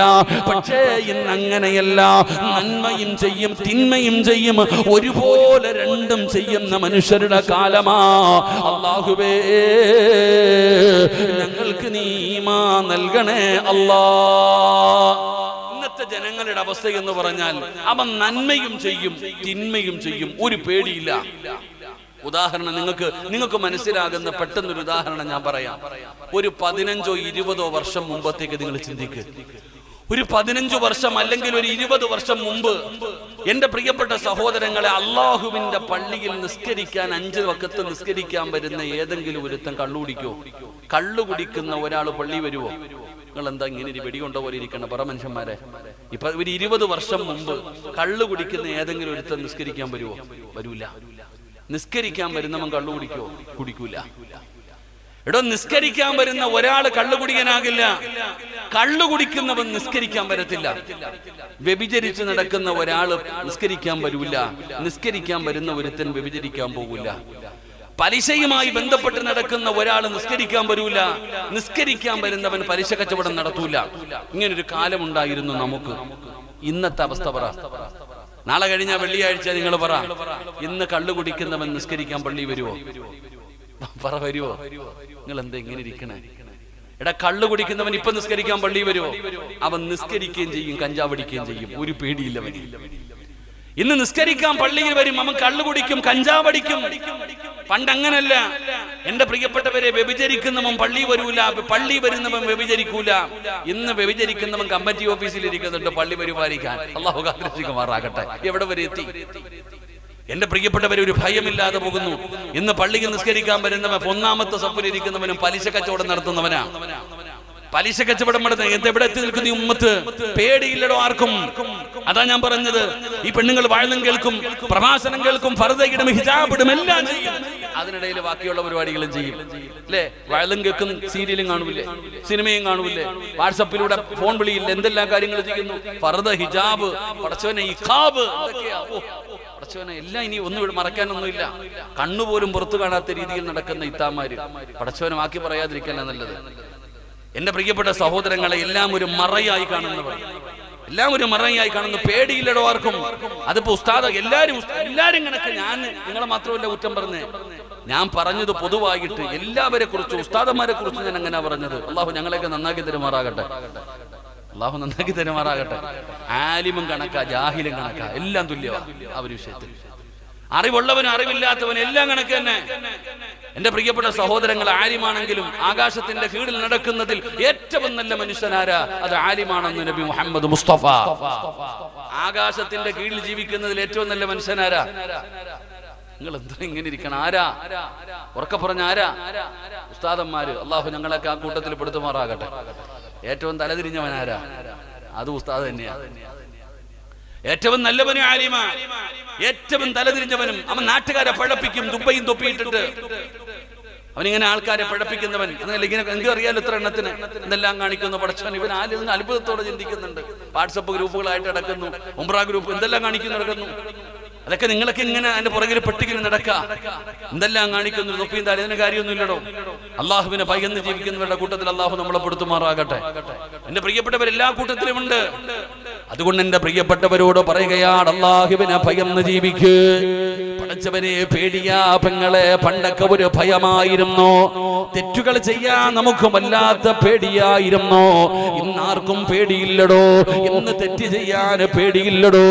അല്ലാഹുവിനെ മറന്നുകൊണ്ട് നടക്കുകയാണ് എന്റെ പ്രിയപ്പെട്ട ചെറുപ്പക്കാര്. പറയുന്നു, ഉസ്താദ് നിങ്ങളൊക്കെ എത്ര വഅദ് പറഞ്ഞിട്ടും ഒരു കാര്യമില്ല, നിങ്ങളൊക്കെ എത്ര വഅദ് പറഞ്ഞാലും തൊണ്ട കീറിയിട്ട് വിളിച്ചു കൂവിയിട്ട് കാര്യമില്ല. ജീവിതത്തിൽ ഒരു മാറ്റം വരൂല. ജീവിതം ആസ്വദിക്കാനുള്ളതാണ്, ജീവിതം സുഖിക്കാനുള്ളതാണ്. കള്ളും പെണ്ണും കഞ്ചാവും മയക്കുമരുന്നും ലഹരി പദാർത്ഥങ്ങളുമായി ഇഷ്ടമുള്ള പെണ്ണിന്റെ കൈപിടിച്ചുകൊണ്ട് ആസ്വദിക്കുന്ന കാലമാ. പടച്ചവനെ എല്ലാവരും പടച്ചറപ്പിനെ മറന്നു നടക്കുമ്പോ എടാം നാടോടുമ്പോ നടുവ ഓടരുത് മോനെ. പടച്ചവനെ കാലമെത്ര മാറിയാലും ഇസ്ലാമിന്റെ നിയമം മാറൂല. അല്ലാഹുവിനെ ഭയന്ന് ജീവിച്ചാൽ അല്ലാഹു തരുന്ന പ്രതിഫലം എന്തെന്നറിയോ? അല്ലാഹുവിനെ ഭയന്ന് ജീവിക്കുന്നവൻ അല്ലാഹു തരുന്ന പ്രതിഫലം എന്തെന്നറിയോ? പരിശുദ്ധമായ ഖുർആനിൽ അല്ലാഹു സുബ്ഹാനഹു വ തആല പടച്ചവനെ എല്ലാവരും ഇന്നത്തെ യുവതലമുറ ചിന്തിക്കേണ്ട കാര്യമാണ്. അവര് ചെയ്താൽ അത് ഇസ്ലാമിന്റെ നിയമമാകൂല. അത് ആലിമ് ചെയ്താലും തങ്ങൾ ചെയ്താലും ഇമാമു ചെയ്താലും കമ്മിറ്റിക്കാര് ചെയ്താലും ആരൊക്കെ ചെയ്താലും അല്ലാഹുവിന്റെ നിയമം മാറാറില്ല. തെറ്റു ചെയ്യുന്നത് ആരാണെങ്കിലും അത് തെറ്റു തന്നെയാണ് സഹോദരാ. അതുകൊണ്ട് അല്ലാഹുവിനെ ഭയന്ന് ജീവിക്ക്. ഇന്ന് പേടിയില്ലടോ, ഇന്ന് നിസ്കരിക്കാൻ നമുക്ക് സമയമില്ലടോ, നന്ദി കാണിക്കാൻ സമയമില്ലടോ, പടച്ചവനെ പാപം ചെയ്യാൻ പേടിയില്ലടോ. എന്റെ പ്രിയപ്പെട്ട ചെറുപ്പക്കാരാ, അല്ലാഹുവിന്റെ പരിശുദ്ധമായ ഖുർആനിലൂടെ അല്ലാഹു പറയുകയാ, വലിമൻ ഖാഫ മഖാമ റബ്ബിഹി ജന്നതാൻ. അല്ലാഹുവിന്റെ വിശുദ്ധമായ ഖുർആനിൽ അല്ലാഹു പറയുകയാ, രണ്ട് സ്വർഗ്ഗം തരാ, രണ്ട് സ്വർഗ്ഗം തരാ. അല്ലാഹു ഓഫർ ചെയ്യുന്നത് രണ്ട് സ്വർഗ്ഗമാണ്. ആർക്കാണ് രണ്ട് സ്വർഗ്ഗം അല്ലാഹു കൊടുക്കുന്നതെന്നറിയോ? നിസ്കരിക്കുന്നവനല്ല, നോമ്പ് പിടിക്കുന്നവനല്ല, പള്ളി കെട്ടിക്കൊടുക്കുന്നവനല്ല, ഹജ്ജ് ചെയ്യുന്നവനല്ല, പടച്ചവനെ വഅദ് പറയുന്നവനല്ല, ഖുർആൻ പഠിക്കുന്നവനല്ല. അല്ലാഹു ഒരാൾക്ക് രണ്ട് സ്വർഗ്ഗം കൊടുക്കാമെന്ന് പറയുകയാ. ആർക്കാണ് സ്വർഗ്ഗം കൊടുക്കുന്നതെന്നറിയോ? എന്റെ പ്രിയപ്പെട്ട ചെറുപ്പക്കാരാ, തെറ്റു ചെയ്യാൻ ഒരുപാട് അവസരമുണ്ട് മോനെ. പണ്ടൊക്കെ കള്ളു വേണമെങ്കിൽ കഞ്ചാവ് വേണമെങ്കിൽ പടച്ചവനെ വലിയ കഷ്ടപ്പാടായിരുന്നു. ഇന്ന് പൈസ കൊടുക്കാതെ ഫ്രീ ആയിട്ട് തരുന്ന കാലമാ മോനെ. മക്കളെ ഇന്ന് ആവശ്യത്തിന് വേണ്ടത് വെറുതെ കിട്ടുമടാ. മക്കളെ നിങ്ങൾ പെണ്ണുങ്ങളെ തേടി പോകണ്ട, അവര് നമ്മളെ തേടി വരികയാണ്. ആർക്ക് വേണമെങ്കിലും എന്തും ചെയ്യാമല്ലോ, നിയമങ്ങൾ മുഴുവനും അനുകൂലമാണല്ലോ. പടച്ചവനെ എല്ലാവരും ഇന്ന് തൊടുന്നതും പിടിക്കുന്നതും ഒന്ന് തെറ്റല്ലാത്ത അവസ്ഥയിൽ അതൊക്കെ കണ്ടുകൊണ്ട് നടക്കുകയാണ് മോനെ. അത് പാപമാടാ എന്ന് പറഞ്ഞാൽ പരിഹസിക്കുകയാണ്. എന്റെ പ്രിയപ്പെട്ട ചെറുപ്പക്കാരാ, അല്ലാഹുവിനെ ഭയന്ന് ജീവിക്കുമോനെ. ഈ ആയത്ത് ഉമർ തങ്ങൾ ഒരു ചെറുപ്പക്കാരന്റെ ഖബറിന്റെ ചാരത്തിരുന്നിട്ട് ബോധുകയാണ്. ഒരു ചെറുപ്പക്കാരന്റെ ഖബറിന്റെ ചാരത്തിരുന്നിട്ട് സയ്യിദുനാ ഉമർ ഇബ്നുൽ ഖത്താബ് റളിയല്ലാഹു തആല അൻഹു ഒരു ചെറുപ്പക്കാരന്റെ ഖബറിന്റെ ചാരത്തിരുന്നിട്ട് ഈ ആയത്ത് ഓതുകയാണ്. മോനെ, വലിമൻ ഖാഫ മഖാമ റബ്ബിഹി ജന്നത്താൻ. ആരുടെ ഖബറിന്റെ ചാരത്തിരുന്ന ഓതിയതെന്നറിയോ? എന്റെ പ്രിയപ്പെട്ട ചെറുപ്പക്കാരാ, നിന്നെ പോലെ വിചാരമുള്ള യുവത്വത്തിന്റെ നടുവിലൂടെ നടന്നുപോയ ഒരു ചെറുപ്പക്കാരൻ മക്കത്തു ജീവിച്ചിരുന്ന പൊന്നുമോനെ. ഉമർ തങ്ങൾക്ക് അവനോട് വല്ലാത്ത സ്നേഹമായിരുന്നു. ഉമർ തങ്ങൾക്ക് അവന് വലിയ കാര്യമായിരുന്നു. അതിന്റെ കാരണം സൗന്ദര്യമല്ലായിരുന്നു, പണമായിരുന്നില്ല, അധികാരമായിരുന്നില്ല, വലിയ കുടുംബമായിരുന്നില്ല. ഇസ്ലാമിന്റെ രണ്ടാമത്തെ ഖലീഫയായ ഉമർ തങ്ങള് ആ ചെറുപ്പക്കാരനെ ഇഷ്ടപ്പെടാനുള്ള കാരണം എന്തെന്നറിയോ? 5 നേരം അല്ലാഹുവിന്റെ പള്ളിയുടെ മിനാരത്തിൽ നിന്ന് ഹയ്യ അലസ് സ്വലാഹ് ഹയ്യ അലൽ ഫലാഹ് അല്ലാഹുവിന്റെ പള്ളിയുടെ മിനാരത്തിൽ നിന്ന് 5 നേരം ബാങ്ക് വിളിക്കുമ്പോ അവൻ ബാങ്ക് വിളിക്കുന്ന സമയത്ത് പള്ളിക്കകത്തിരിക്കുന്ന ചെറുപ്പക്കാരനാട് അവന് ബാങ്ക് വിളിക്കുന്ന സമയത്ത് അല്ലാഹുവിന്റെ പള്ളിക്കകത്തിരിക്കുമടോ അല്ലാഹുവേ അവൻ 5 നേരം അല്ലാഹുവിന്റെ പള്ളിയിൽ വന്ന് നിസ്കരിക്കുന്ന ചെറുപ്പക്കാരനാ. ഈ ചെറുപ്പക്കാരൻ എല്ലാ ദിവസവും പള്ളിയിലേക്ക് നടന്നു പോകുന്ന വഴിയുണ്ടല്ലോ, ആ വഴിയിലൊരു പെണ്ണിന്റെ വീടുണ്ട്. ആ പെണ്ണിന് ഈ ചെറുപ്പക്കാരനോട് വല്ലാത്ത ഇഷ്ടമാണ്. എന്തൊക്കെ ചെയ്തു നോക്കിയിട്ടും ആ ചെറുപ്പക്കാരൻ പ്രതികരിക്കുന്നില്ല, തന്റെ സ്നേഹം കണ്ടെന്ന് പോലും കാണിക്കുന്നില്ല. ആ പെണ്ണിന് വല്ലാത്ത ദേഷ്യമായടോ. അവസാനം ആ പെണ്ണ് തീരുമാനിച്ചു എങ്ങനെയാണെങ്കിലും ഇവനെ ഒന്ന് പിടിച്ചു നിർത്തണമല്ലോ. അങ്ങനെ ഒരു ദിവസം നമസ്കാരം കഴിഞ്ഞിട്ട് ഈ ചെറുപ്പക്കാരൻ ഒറ്റയ്ക്ക് ഇങ്ങനെ ഈന്തപ്പന മരങ്ങളുടെ നടുവിലൂടെ നടന്നു വരുമ്പോ, ഒറ്റയ്ക്ക് പള്ളിയിൽ നിന്ന് വീട്ടിലേക്ക് മടങ്ങി പോകുമ്പോ ഈ പെണ്ണ് വഴിയോരത്ത് കാത്തു നിൽക്കുകയാ. ഈ പെണ്ണ് വഴിയോരത്ത് കാത്തു നിൽക്കുകയാ. പടച്ചവനെ, ആ ചെറുപ്പക്കാരൻ ഇങ്ങനെ ഒറ്റയ്ക്ക് നടന്നു വന്നപ്പോ ഈ പെണ്ണ് ഓടിച്ചെന്ന് അവിടെ കെട്ടിപ്പിടിക്കുകയാണ്.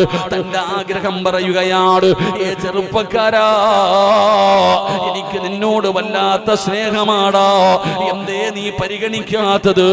എത്രയോ നാളുകൾ കൊണ്ട് ഞാൻ നിന്നെ കാത്തു നിൽക്കുകയാണ്, എന്തേ നീ പരിഗണിക്കാത്തത്?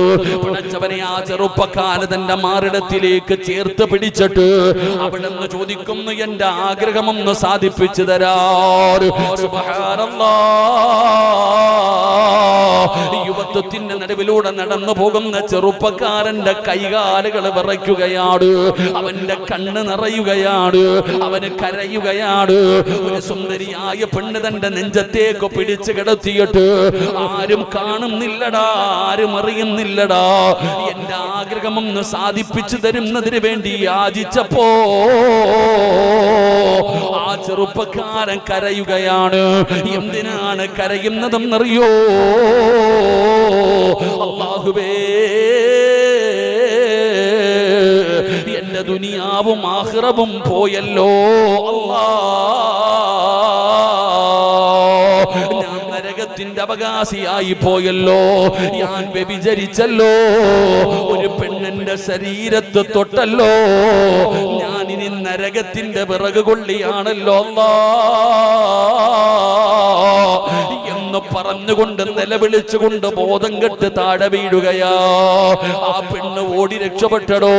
ചരിത്രം പറയുകയാണ്, ബോധമില്ലാതെ വഴിയോരത്ത് കിടന്ന ചെറുപ്പക്കാരന് അതാ ജനങ്ങൾ വീട്ടിലേക്ക് കൊണ്ടുപോയി. പടച്ചവനെ, ഉപ്പാടെ മുമ്പിൽ കൊണ്ടുവച്ചപ്പോ ബോധം വന്നപ്പോ കരയുന്നു, വാപ്പാ നരകത്തിലാ വാപ്പാ, എല്ലാം നഷ്ടപ്പെട്ടു ഉപ്പാ. പടച്ചവരെ, ഉപ്പാടെ മുമ്പിൽ കിടന്ന് പൊട്ടിക്കരയുകയാണ്. പിതാവ് ചോദിച്ചു, എന്തേ മോനെ, എന്താണ് സംഭവമെന്ന് ചോദിച്ചപ്പോ നടന്ന കാര്യങ്ങൾ മുഴുവനും പറഞ്ഞിട്ട് കരയുകയാണ്. വാപ്പ പറഞ്ഞു, പൊന്നുമോന് കരയണ്ട, എന്റെ മോൻ തെറ്റൊന്നും ചെയ്തില്ലല്ലോ, ആ പെണ്ണ് മോന്റെ ശരീരത്തെ കയറി പിടിച്ചതാണല്ലോ, എന്റെ പൊന്നുമോൻ അല്ലാഹുവിനെ ഭയന്ന് ജീവിക്കുന്നവനാണല്ലോ, അതുകൊണ്ട് എന്റെ പൊന്നുമോന് കരയണ്ട എന്ന് പറഞ്ഞ് സമാധാനിപ്പിക്കുമ്പോ എത്ര പറഞ്ഞിട്ടും ആ കുഞ്ഞിന്റെ കരച്ചല് മാറുന്നില്ല. ആ ചെറുപ്പക്കാരൻ കിടന്ന് നിലവിളിക്കുകയാണ്. വാപ്പയ്ക്ക് പേടിയായടോ, തന്റെ പൊന്നാര മകൻ നെഞ്ചു പൊട്ടിയിട്ടും മരിച്ചു പോകുമെന്നുള്ള പേടി വന്നപ്പോ അവിടെ നിന്ന് സമാധാനിപ്പിച്ചു, മോനെ നീ നിരപരാധിയാണ്. ആ ചെറുപ്പക്കാരൻ പറഞ്ഞു, ഉമർ തങ്ങളോട് ചെന്ന് മസല ചോദിക്കു വാപ്പാ, ഉമർ തങ്ങളോട് ചെന്ന് മസല ചോദിക്കു. തന്റെ പൊന്നാര മകന്റെ സങ്കടം കണ്ടപ്പോ സയ്യിദുനാ ഉമർ ഇബ്നുൽ ഖത്താബ് റളിയല്ലാഹു തആല ഉമർ തങ്ങളുടെ മുമ്പിൽ ചെന്നിട്ട് തന്റെ പൊന്നാര മകന്റെ സങ്കടം പറയുകയാണ്.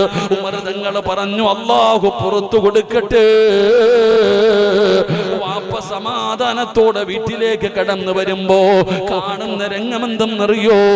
സുബ്ഹാനല്ലാഹ്, തന്റെ പ്രിയപ്പെട്ട പൊന്നുമകൻ മരിച്ചു കിടക്കുകയാണ്.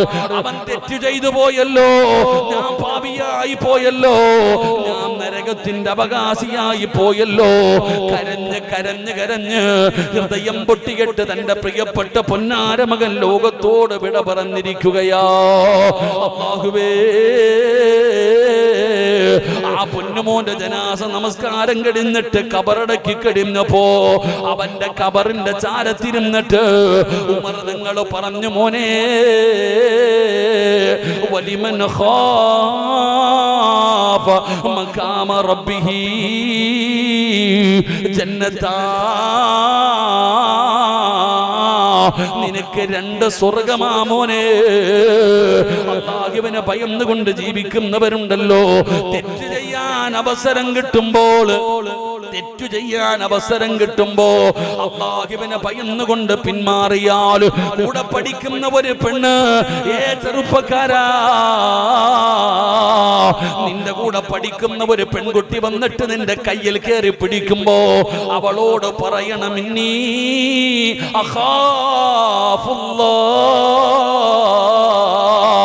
എനിക്ക് പടച്ചവനെ പേടിയാ പെണ്ണ്, ഇത് വ്യഭിചാരമാണ്, നീ എന്റെ ശരീരത്തു തൊടുന്നത് തന്നെ വ്യഭിചാരമാണ്. കൂടെ പഠിക്കുന്ന ഒരു ചെറുപ്പക്കാരൻ നിന്റെ കയ്യിൽ കയറി പിടിച്ചാൽ പെങ്ങളെ അവനോട് പറയണം, ഇത് വ്യഭിചാരമാണടാ, എടുക്കടാ കയ്യ്. ഫ്രണ്ട്ഷിപ്പ് വേറെയാ, ശരീരത്ത് തൊടുന്നത് വേറെയാ. നീ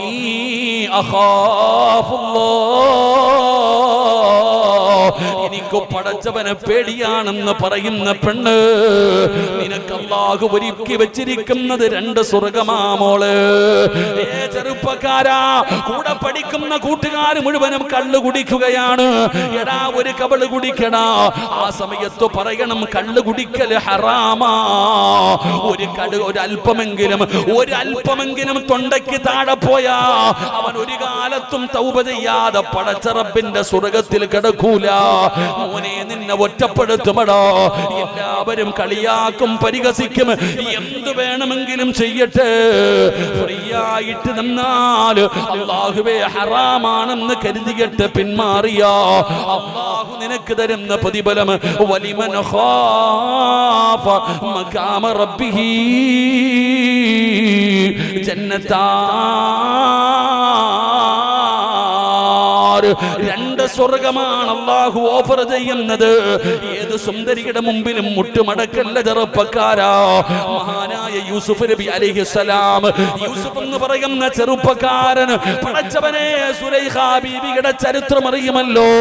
അതാ രാജകുമാരിയായ സുലൈഖ, യൂസുഫ് എന്ന് പറയുന്ന ചെറുപ്പക്കാരൻ കൊട്ടാരത്തിന്റെ അകത്തേക്ക് വിളിച്ചു കയറ്റിയിട്ട് മണിയറയ്ക്കകത്ത് വിളിച്ചു കയറ്റി വാതിലടച്ചിട്ട് യൂസുഫ് എന്ന് പറയുന്ന ചെറുപ്പക്കാരനോട് രാജ്യത്തെ രാജകുമാരി കെട്ടിപ്പിടിച്ചിട്ട് പറയുന്നു, യൂസുഫേ, എനിക്ക് നിന്നോട് വല്ലാത്ത ഇഷ്ടമാ യൂസുഫേ, എന്റെ ആഗ്രഹമൊന്ന് സാധിപ്പിച്ചതാടാ. യൂസുഫ് എന്ന് പറയുന്ന പ്രവാചകനോടല്ല, യൂസുഫ് എന്ന് പറയുന്ന ചെറുപ്പക്കാരനോട് രാജ്യത്തിന്റെ രാജകുമാരി യാചിച്ചപ്പോ യൂസുഫ് നബി അലൈഹിസ്സലാം സുലൈഖ പറഞ്ഞു, യൂസുഫേ, ആരും അറിയില്ലടോ, ഈ റൂമിന്റെ ഉള്ളറയ്ക്കകത്ത് വെച്ച് എന്ത് ചെയ്താലും ആരും അറിയില്ല, എന്റെ ആഗ്രഹമൊന്ന് സാധിപ്പിച്ചതാ. യൂസുഫ് നബി അലൈഹിസ്സലാം പറഞ്ഞു, ഖാല മഅദല്ലാഹ് സുലൈഖ, ആര് കണ്ടില്ലെങ്കിലും അല്ലാഹു കാണുന്നുണ്ട് സുലൈഖ, ആര് കാണുന്നില്ലെങ്കിലും പടച്ച റബ്ബ് കാണുന്നുണ്ട് സുലൈഖ. ഇന്നീ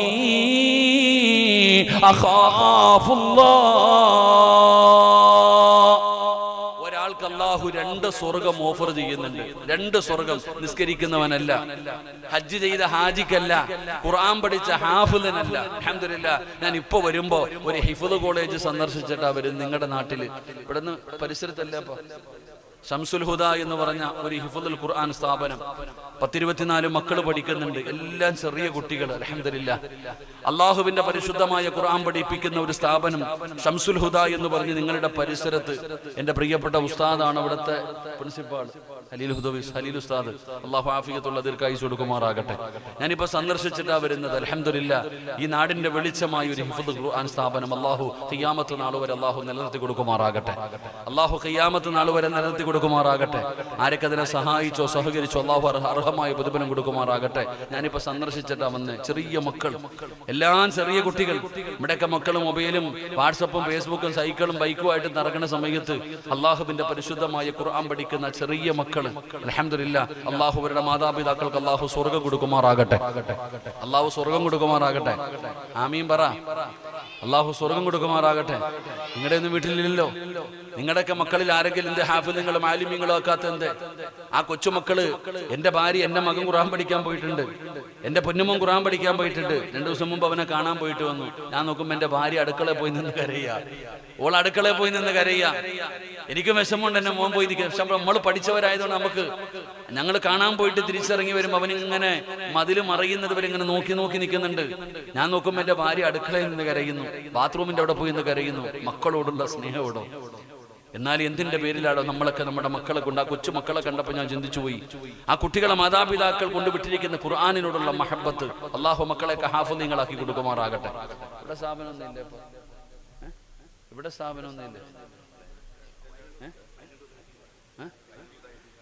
ഇവിടെ ഉണ്ടോ? അവിടെ ഹിഫ്ളൊക്കെ പഠിപ്പിക്കുന്നുണ്ട്. നിങ്ങൾക്കൊന്നുമില്ലേ? അള്ളാഹുവിന്റെ പരിശുദ്ധമായ ഖുർആൻ പഠിപ്പിക്കുന്ന ഒരു സ്ഥാപനം എത്രത്തോളം മഹത്വം ഉണ്ടെന്നറിയോ? പഠിപ്പിക്കണം മക്കളെയൊക്കെ.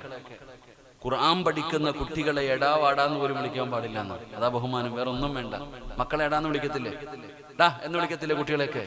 പക്ഷെ ഖുർആൻ പഠിക്കുന്ന മക്കളെ എടാ എന്ന് പോലും വിളിക്കാൻ പാടില്ല എന്നാ മഹത്തുക്കളെ പഠിപ്പിക്കുന്നത്. ഇത്രയ്ക്കും ബഹുമാനമാണ്. എടാ വാടാ പോടാന്നൊന്നും മക്കളെ വിളിക്കരുത്. ഖുർആൻ പഠിക്കുന്നവരെ വിളിക്കരുത്. ഖുർആൻ പഠിച്ചവനെ തൊടണമെങ്കിൽ ഒതു കൊടുക്കണം. നാലിശേക്ക് ഖുർആൻ പഠിച്ച ഒരു മകനെ തൊടണമെങ്കിൽ ഒതു കൊടുക്കണം. എന്താ മഹത്വം ചിന്തിച്ചു നോക്ക്. അള്ളാഹു നമ്മുടെ മക്കളെയൊക്കെ ഹാഫിളീങ്ങളാക്കി തരുമാറാകട്ടെ. അൽഹംദുലില്ലാഹ്, അവിടെ അഡ്മിഷൻ തുടങ്ങിയിട്ടുണ്ട്. ഇൻഷാ അല്ലാഹ് നിങ്ങളുടെ മക്കളെ നിങ്ങളുടെ നാട്ടിലല്ലേ ചങ്ങാതിമാരെ, കണ്ണിന്റെ മുമ്പിലല്ലേ ഒരു സ്ഥാപനം കിടക്കുന്നത്? കൊണ്ട് പഠിപ്പിക്കടോ. മക്കളെ കൊണ്ട് ഖുർആൻ പഠിപ്പിക്കുക. 2-3 വർഷം കൊണ്ട് അൽഹംദുലില്ലാഹ് ഞാൻ എൻ്റെ മകനോട് പറഞ്ഞു, മോനെ എത്ര പെട്ടെന്ന് പഠിച്ചിട്ട് നീ തിരിച്ചു വാ, എത്ര പെട്ടെന്ന്. നീ ഹാഫിളായാൽ മതി, എനിക്ക് അത്ര മതി. നീ ഹാഫിളാകണം. നീ ഹാഫിളായ അൽഹംദുലില്ലാഹ് ഒരു ഖുർആൻ പഠിച്ച ഒരു ഹാഫിളിന്റെ വാപ്പയ്ക്ക് കിട്ടുന്ന പദവി എനിക്ക് നീ വാങ്ങിച്ചു തരണം. എൻ്റെ മോനോട് ഞാൻ ആകെ പറഞ്ഞിരിക്കുന്നത്, എന്നെ നോക്കിയില്ലെങ്കിലും കുഴപ്പമില്ല, ഹാഫിളായാൽ മതി. അള്ളാഹു നമ്മുടെയൊക്കെ മക്കളെ ഹാഫിളീങ്ങളാക്കി തരുമാറാകട്ടെ. അൽഹംദുലില്ലാഹ് സ്ഥാപനത്തിൽ അഡ്മിഷനൊക്കെ തുടങ്ങിയിട്ടുണ്ട്. കുട്ടികളൊക്കെ പഠിപ്പിക്കുക. ഭൗതികവും ആത്മീയവും രണ്ടുമുണ്ട്. വെറും ഭൗതിക വിദ്യാഭ്യാസം മാത്രം, ആത്മീയമല്ല, രണ്ടും കൂടെ അൽഹംദുലില്ലാഹ് കലർത്തിയിട്ടുള്ള സ്ഥാപനം. അള്ളാഹു ഖിയാമത്ത് നാൾ വരെ നിലത്തി കൊടുക്കുമാറാകട്ടെ. എൻ്റെ പ്രിയപ്പെട്ട സഹോദരങ്ങൾ, ഞാൻ പറഞ്ഞു വന്നത് നമ്മുടെ മക്കളെ നല്ല നിലയിൽ വളർത്തണം. ഇന്ന് ആണുങ്ങളും പെണ്ണുങ്ങളും തൊടുന്നതൊന്നും തെറ്റായിട്ട് പറയുന്നുണ്ടോ? തൊടുന്നത് കൂടെ പഠിക്കുന്നവൻ കയറി പിടിച്ചാൽ കുഴപ്പമൊന്നുമില്ല. ഉമ്മ തന്നെ പറയും, ഓന്റെ കൂടെ കയറിപ്പോക്കോ. ഇസ്ലാമിന്റെ നിയമം പഠിക്കണം. ലൈവാ ഇല്ലേടാ? എന്താ റാഫി, ലൈവല്ലേ?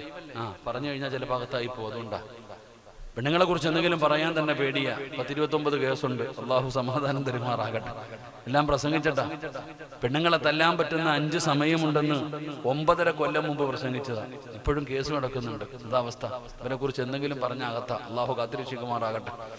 എന്റെ പ്രിയപ്പെട്ട സഹോദരങ്ങളെ, പരിശുദ്ധമായ ഖുർആൻ നമ്മൾ പഠിക്കണം. ഇസ്ലാമിന്റെ നിയമം എന്താ? ഒരു പെണ്ണ് അന്യ പുരുഷനോട് സലാം പറയാൻ പാടുണ്ട്. സലാം എന്ന് പറഞ്ഞാൽ എന്താ? ദുആ. സലാം എന്ന് പറഞ്ഞാൽ അള്ളാഹുവിന്റെ ഗുണവും രക്ഷയും നിന്റെ മേൽ ഉണ്ടാകട്ടെ. അസ്സലാമു അലൈക്കും വറഹ്മത്തുള്ളാഹി വഅലൈക്കും അസ്സലാം വറഹ്മത്തുള്ളാഹി. ഇതന്നെ സലാം. ഈ സലാം പോലും പറയാൻ പാടില്ലല്ലോ. നിങ്ങളിപ്പോ അങ്ങനെ തൊടുന്നും പിടിക്കുന്നൊക്കെ. വലാ തഖറബു സിന, ഖുർആൻ പറഞ്ഞ ആയത്തിന്റെ അർത്ഥം തന്നെ നിങ്ങൾ ചിന്തിച്ചു നോക്കിയേ. എടോ, ഇന്ന് നമ്മുടെ കുടുംബത്തിൽ തന്നെയുള്ള അവസ്ഥ ആലോചിച്ച് നോക്കിയേ. നമ്മൾ ഈ മക്കളെയൊക്കെ വളർത്തുന്ന ചുറ്റുപാടുകൾ ചിന്തിച്ചു നോക്കിയേ. സഹോദരന്റെ ഭാര്യയുടെ കൂടെ അനിയനോട് പറയണ്ട, അനിയനോട് പറയാ. കാക്ക പറയുന്ന എന്റെ പെണ്ണുമ്പുള്ള ബൈക്കിന്റെ പറയും. വയല് വെക്കാൻ വന്ന എങ്ങനെ? ചേട്ടത്തിയെ അനിയനാ വായതിന് കൊണ്ടുവന്നിരിക്കണേ. ഇവിടെ എന്താ പറയാ? ജ്യേഷ്ഠന്റെ ഭാര്യ ഇരിക്കണ. എന്റെ സഹോദരൻ, എന്റെ ഇക്കാടെ വൈഫ് എനിക്ക് അന്യ പെണ്ണല്ലേ? എന്റെ ബൈക്കിന്റെ പുറകെ കയറ്റിയിരുത്തിയിട്ട് എനിക്ക് പോകാൻ പറ്റുമോ? എന്താ ചിന്തിക്കാത്തത്? കാക്ക തന്നെ പറയുന്ന അനിയനോട് കൊണ്ടുപോടാ. ഇസ്ലാമിന്റെ നിയമം എന്താ നിങ്ങൾ പഠിക്കാത്ത? ഇസ്ലാമിന്റെ ഒരു നിയമം ഉണ്ടല്ലോ, അതെന്താ നിങ്ങൾ പഠിക്കാത്ത? പണ്ട് നീ ഉമ്മ 10ാം ക്ലാസ്സിൽ പഠിക്കുമ്പോ പണ്ട് ഗ്രൂപ്പ് ഫോട്ടോ ഉണ്ട്. 10ാം ക്ലാസ്സിൽ പഠിക്കുമ്പോ പിരിയുന്ന സമയത്ത് അന്ന് ആമിന സ്കൂളിൽ പോയില്ല, എന്തേ ഫോട്ടോ എടുക്കും, മുഖം കാണിക്കാൻ പേടിച്ചിട്ട്. ഇന്ന് ആമിനയുടെ അവസ്ഥ എന്തെന്നറിയോ? ഇന്ന് 1980-ലും 85-ലും 90-ലും സ്കൂളിൽ പഠിച്ചിരുന്ന ആൾക്കാരുടെ ഗ്രൂപ്പ് എന്ത് പ്രായമായി മക്കളെയും കെട്ടിച്ചു. ഇപ്പൊ ഗ്രൂപ്പിനകത്തുണ്ട്. ഇപ്പൊ ആമിന ചാറ്റ, പണ്ട് അബൂബ കൂടെ പഠിച്ചവരെ. ഇപ്പൊ എന്നിട്ട് എല്ലാ സംഗമം. അന്ന് ഫോട്ടോ എടുക്കാൻ നിൽക്കത്തില്ല, ഇന്ന് മടി വേണമെങ്കിലും കയറിയിരിക്കും. അതവസ്ഥ. ഇവിടെ സ്വന്തം സഹോദരന്റെ ഭാര്യ, എന്റെ ജ്യേഷ്ഠന്റെ ഭാര്യ എനിക്ക് അന്യ പെണ്ണ. എന്ത് ചിന്തിക്കാത്ത? എനിക്ക് എന്റെ ചേട്ടത്തിയല്ലേ, എനിക്കൊന്നും തോന്നില്ല, എന്നാലും പിടിച്ച് കൊണ്ടുനടക്കാൻ പറ്റുമോ? നമ്മൾ ചിന്തിക്കേണ്ടത് നമുക്കിന്ന് ആ ചിന്തയൊന്നുമില്ല. ഉമ്മ തന്നെ പറയാ, കൂട്ടുകാരനല്ലേ കയറിപ്പോ, കുടുംബക്കാരനല്ലേ കയറിപ്പോ, അവന്റെ ബൈക്കിന്റെ പുറകെ പൊക്കോ, കുഴപ്പമൊന്നുമില്ല, പൊക്കോ. എടാ അനിയ ഒന്ന് വിട്ടേരടാ, അവനെ മോളെ ഒന്ന് ബസ് കയറ്റി വിട്ടേരെ. പ്രായപൂർത്തിയായ മകളെ കയറ്റിവിടുന്നു ഉമ്മ. വ്യഭിചാരമല്ലേ ഉമ്മ ചെയ്ത്?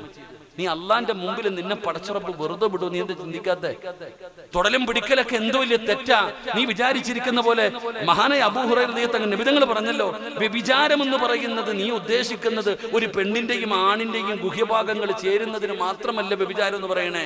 കണ്ണിന് വ്യഭിചാരമുണ്ട്, കൈക്ക് വ്യഭിചാരമുണ്ട്, ചെവിക്ക് വ്യഭിചാരമുണ്ട്, നാവിന് വ്യഭിചാരമുണ്ട്, കാലിന് വ്യഭിചാരമുണ്ട്, ഹൃദയത്തിന് വ്യഭിചാരമുണ്ട്, സർവ്വതും വ്യഭിചാരം. മയ്യത്ത് കാണാൻ പാടുണ്ടോ? ഒരന്യ പുരുഷന്റെ മയ്യത്ത് നിങ്ങൾക്ക് ആർക്കെങ്കിലും കാണാൻ പാടുണ്ടോ? ഒരന്യ പെണ്ണിന്റെ മയ്യത്ത് കാണാൻ പാടും? ഇസ്ലാമിന്റെ നിയമമല്ലേ ഇത്? ഇതൊക്കെ നമ്മളങ്ങ് കാറ്റിപ്പുറത്ത കണ്ടവന്റെ കൂടെ പറഞ്ഞു വിടാ. പെണ്ണുപിള്ളേ മക്കളെ പൊക്കോ, കുഴപ്പമൊന്നുമില്ല, എല്ലാം ഇങ്ങനെ പറഞ്ഞു വിട്ടുകൊണ്ട് കളിയും തമാശകൾ. എന്ത് കളിയാ ചങ്ങായിമാരെ കളിക്കണേ? അള്ളാഹു നമ്മളെയൊക്കെ കാത്തുരക്ഷിക്കുമാറാകട്ടെ. മക്കളെ വളർത്തേണ്ടത് ഉസ്താദെ എന്റെ മക്കൾ നന്നാകുന്നില്ല ഉസ്താദെ. എല്ലാരും പറയാ, ഓൻ ഉസ്താദെ കഞ്ചാവ് അടിക്കുന്നു, 18 വയസ്സായി 20 വയസ്സായി ഉമ്മാനെ വാപ്പാനെ തല്ലുന്നു ഉസ്താദെ, നന്നാവാൻ വേണ്ടി ദുആ ചെയ്യ്. ചുമ്മാതെ കിട്ടുമോ മക്കളെ? എന്റെ ഉമ്മാനോട് ചോദിക്കുന്നു, മക്കളെ വളർത്തേണ്ട രീതിയിൽ വളർത്ത്. എങ്ങനാ മക്കളെ വളർത്തേണ്ടെന്നറിയോ? ഉസ്താദെ ഞാൻ പറയുന്നത് എന്റെ മക്കൾ അനുസരിക്കുന്നില്ല. പല മാതാപിതാക്കളും പറയുന്നു, ഇവരെന്താ ഇങ്ങനെ ആയിപ്പോയെന്ന്. എടോ മക്കളെ മാത്രം കുറ്റം പറഞ്ഞിട്ട് കാര്യമില്ല. നമ്മൾ നേരെയാകണം. നമ്മൾ നേരെയായാലും നമ്മുടെ മക്കൾ നേരെയാകൂ. അള്ളാഹു നമുക്ക് ഈമാൻ തരുമാറാകട്ടെ. എന്റെ പ്രിയപ്പെട്ടവരെ, മക്കളെ വളർത്തേണ്ട രീതിയിൽ വളർത്ത്. മഹാനായ ആദരവായ പ്രവാചകൻ നബി മുഹമ്മദ് മുസ്തഫ സ്വല്ലല്ലാഹു അലൈഹി വസല്ലമ തങ്ങൾ പറയുന്നു, മക്കളെ വളർത്തേണ്ടത് എങ്ങനെയാണെന്നറിയോ? എന്റെ പ്രിയപ്പെട്ട വാപ്പമാരെ, അല്ലാഹു നിന്നെ ഏൽപ്പിച്ചിരിക്കുന്ന അമാനത്താണ് നിന്റെ മക്കള്. അവരെ വളർത്തേണ്ട രീതിയിൽ വളർത്ത്, ദീൻ പറയുന്ന രീതിയിൽ വളർത്ത്. അൽഹംദുലില്ലാ, അങ്ങനെ വളർത്തിയാൽ ഒരിക്കലും നിനക്ക് നാണം കെടേണ്ട വരൂല. ഒരിക്കലും നിന്റെ മക്കള് നിന്നെ തല്ലിക്കൊല്ലൂല. ഒരിക്കലും നിന്റെ മക്കള് നിന്നെ നാണം കെടുത്തൂല. അതുകൊണ്ട് എന്റെ പ്രിയപ്പെട്ടവരോട് പറയുകയാണ്, അല്ലാഹുവിന്റെ റസൂൽ എന്ന് പറയുകയാ, നാളെ പടച്ച റബ്ബിന്റെ പരലോകത്തേക്ക് ഞാനും നിങ്ങളും കടന്നു വരുന്ന ഒരു ദിവസമുണ്ടല്ലോ.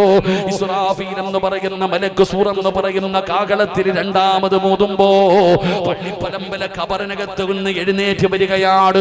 വാപ്പാ നിന്നെ കുളിപ്പിച്ച് സുഗന്ധം തേച്ച് പുതുവസ്ത്രത്തിൽ പൊതിഞ്ഞ് പള്ളിപ്പറമ്പിൽ കൊണ്ടുപോയി ഖബറടക്കിയിരിക്കുകയാണ്. എങ്ങനെയാണ് നാളെ പരലോകത്ത് കടന്നു വരുന്നത്?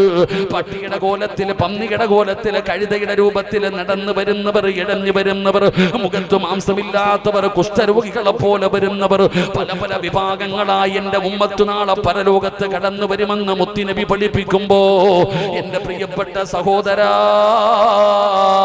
നാളെ നാണം കെടുത്തും വാപ്പാ. നബി തങ്ങൾ പറഞ്ഞു, സ്വഹാബാ, 3 വിഭാഗത്തോട് അല്ലാഹു കരുണ കാണിക്കൂല. 3 പേരോട് അല്ലാഹു സംസാരിക്കില്ല. അല്ലാഹു അവരുടെ മുഖത്ത് പോലും നോക്കില്ല. അല്ലാഹു പരിചയം പോലും കാണിക്കൂല. നാളെ പടച്ച റബ്ബിന്റെ പരലോകത്തിലും നാണം കെട്ടവരെ പോലെ പുഴുത്ത് നാറിയിട്ട് ദുർഗന്ധമടിക്കുന്ന കോലത്തിൽ നാളെ പടലോകത്തേക്ക് കടന്നു വരുന്ന 3 വിഭാഗമുണ്ടോ. ഒരു വിഭാഗം ആരെന്നറിയോ?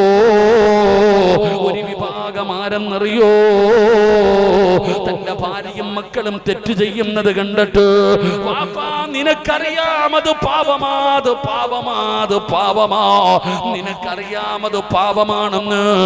എന്നിട്ടും നിന്റെ മക്കള് ചെയ്യുമ്പോ ആ പാപമാണെന്നറിഞ്ഞിട്ടും നിസാരമായി കാണുന്ന വാപ്പാ,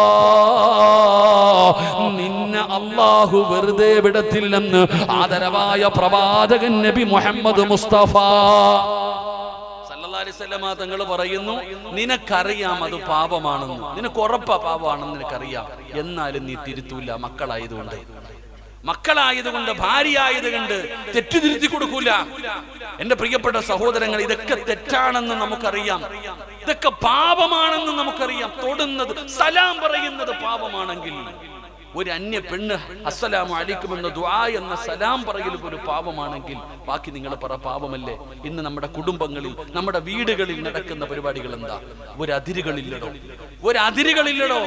എന്റെ പ്രിയപ്പെട്ടവരെ, ഇന്ന് അങ്ങനൊന്നുമില്ല. നാട്ടുകാരെയല്ല പേടിക്കേണ്ടത്. എന്റെ ഭർത്താക്കന്മാരോട് ഞാൻ പറയുന്നു, നാട്ടുകാരെയല്ല നിങ്ങൾ ഭയപ്പെടേണ്ടത്.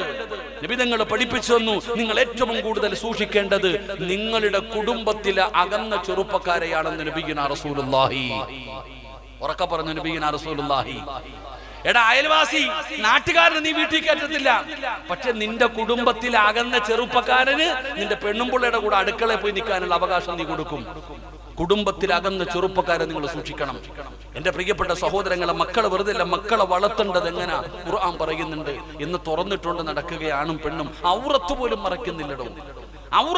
മറക്കണില്ലല്ലോ. എല്ലാം ഇങ്ങനെ നടക്കുക. ആണാകട്ടെ പെണ്ണാകട്ടെ, വയലിന് വരുമ്പോ ഫർദി ഹിജാബ്, ഇതിന്റെയൊക്കെ അവസ്ഥ വീട്ടിൽ പോകുമ്പോൾ നിങ്ങൾ ചിന്തിച്ചിരിക്കേ. വീട്ടിൽ പോകുമ്പോ പ്രായപൂർത്തിയായ പെങ്ങളുടെ മുമ്പിലൂടെ നിക്കറിട്ടുണ്ട് നടക്കുന്ന ചെറുപ്പക്കാരില്ലേ? സ്വന്തം 18ഉം 19ഉം വയസ്സുള്ള സഹോദരിയുടെ മുമ്പിലൂടെ ഇത്രയുള്ള സായിപ്പിട്ട എന്താ പറയാ, വെറുമ്പോടെ എന്താ പറയാ, ഇട്ടുണ്ട് നടക്ക. ഔറത്ത് കുഴപ്പം തോന്നുന്നു. ബാപ്പ, നിന്റെ മുമ്പിൽ കൂടെ നിന്റെ മോൻ നടക്കുന്നില്ലേ, എന്തേ നീ തിരുത്താത്തെ? നിന്റെ സ്വന്തം മകള് നൈറ്റ് ഡ്രസ് പോലും തോറ്റുപോകുന്ന വസ്ത്രം ഇട്ടുകൊണ്ട് നിന്റെ മുമ്പിലൂടെ നടക്കുന്നില്ലേ, എന്തേ ഉപ്പ? മക്കളെ വളർത്തേണ്ടത് എങ്ങനെ? നീന്ത വിചാരി എന്തേ ഉസ്താദെ, കൂടപ്പുറപ്പിന് ഇപ്പൊ എന്താ? കൂടപ്പുറപ്പിന്റെ ഔറത്ത് കണ്ടാ കുഴപ്പം വല്ലതും ഉണ്ടോ? എന്റെ സഹോദരിയല്ലേ, അവൾ എന്റെ കണ്ടാൽ എന്താ? അങ്ങനെ നമ്മൾ അങ്ങനെ. എടാ, കൂടപ്പുറപ്പിന്റെ പോട്ടെ, വാപ്പാടെ ഔറത്ത് മക്കൾക്ക് കാണാൻ പാടുണ്ടോ? നിങ്ങളെന്താ വെടികൊണ്ടതുപോലെ ഇരിക്കണേ? നിന്റെ സ്വന്തം ഉമ്മാടെ ഔറത്ത് നിനക്ക്, എന്റെ ഉമ്മാടെ ഔറത്ത് എനിക്ക് കാണാൻ പാടുണ്ടോ? നിങ്ങൾ എന്താ ഇങ്ങനെ ഇരിക്കണേ? കാണാൻ പാടുണ്ടോ? ഖുർആൻ മക്കളെ വളർത്തേണ്ടത് എങ്ങനെ?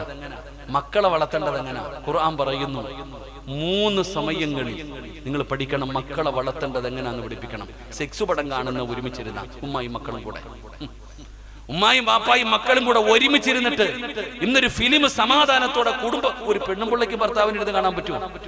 ഇന്നൊക്കെ ഇറങ്ങുന്ന ഫിലിം ഒരു ഭാര്യക്ക് എന്തിനാ ഫിലിം കാണണ്ട? ഈ റോഡിൽ കൂടെ പോകുമ്പോ ഒട്ടിച്ചു വെച്ചിരിക്കുന്ന പോസ്റ്ററെങ്കിലും ഒരു ഉപ്പാനും ഉമ്മാനും മക്കൾക്ക് കാണാൻ പറ്റുന്നതാണോ? അള്ളാഹു നമ്മളെ കാത്തിരക്ഷിക്കുമാറാകട്ടെ. എന്റെ പ്രിയപ്പെട്ടവരെ, മക്കളെ വളർത്തേണ്ടത് ഖുർആൻ പറയുന്നു, പ്രായപൂർത്തിയാകാത്ത മക്കൾ, 7 വയസ്സുള്ളവനോട് നിസ്കരിക്കാൻ കൽപ്പിക്കണം, 10 വയസ്സായിട്ട് നിസ്കരിക്കാത്തവനെ തല്ലണമെന്നാണ്. അപ്പൊ ആ 10 വയസ്സിന്റെ താഴെ പ്രായമുള്ള മക്കൾ, ആ ചെറിയ മക്കൾ പോലും ഖുർആൻ പറയുന്നു അവരെ വളർത്തേണ്ടത് എങ്ങനെ?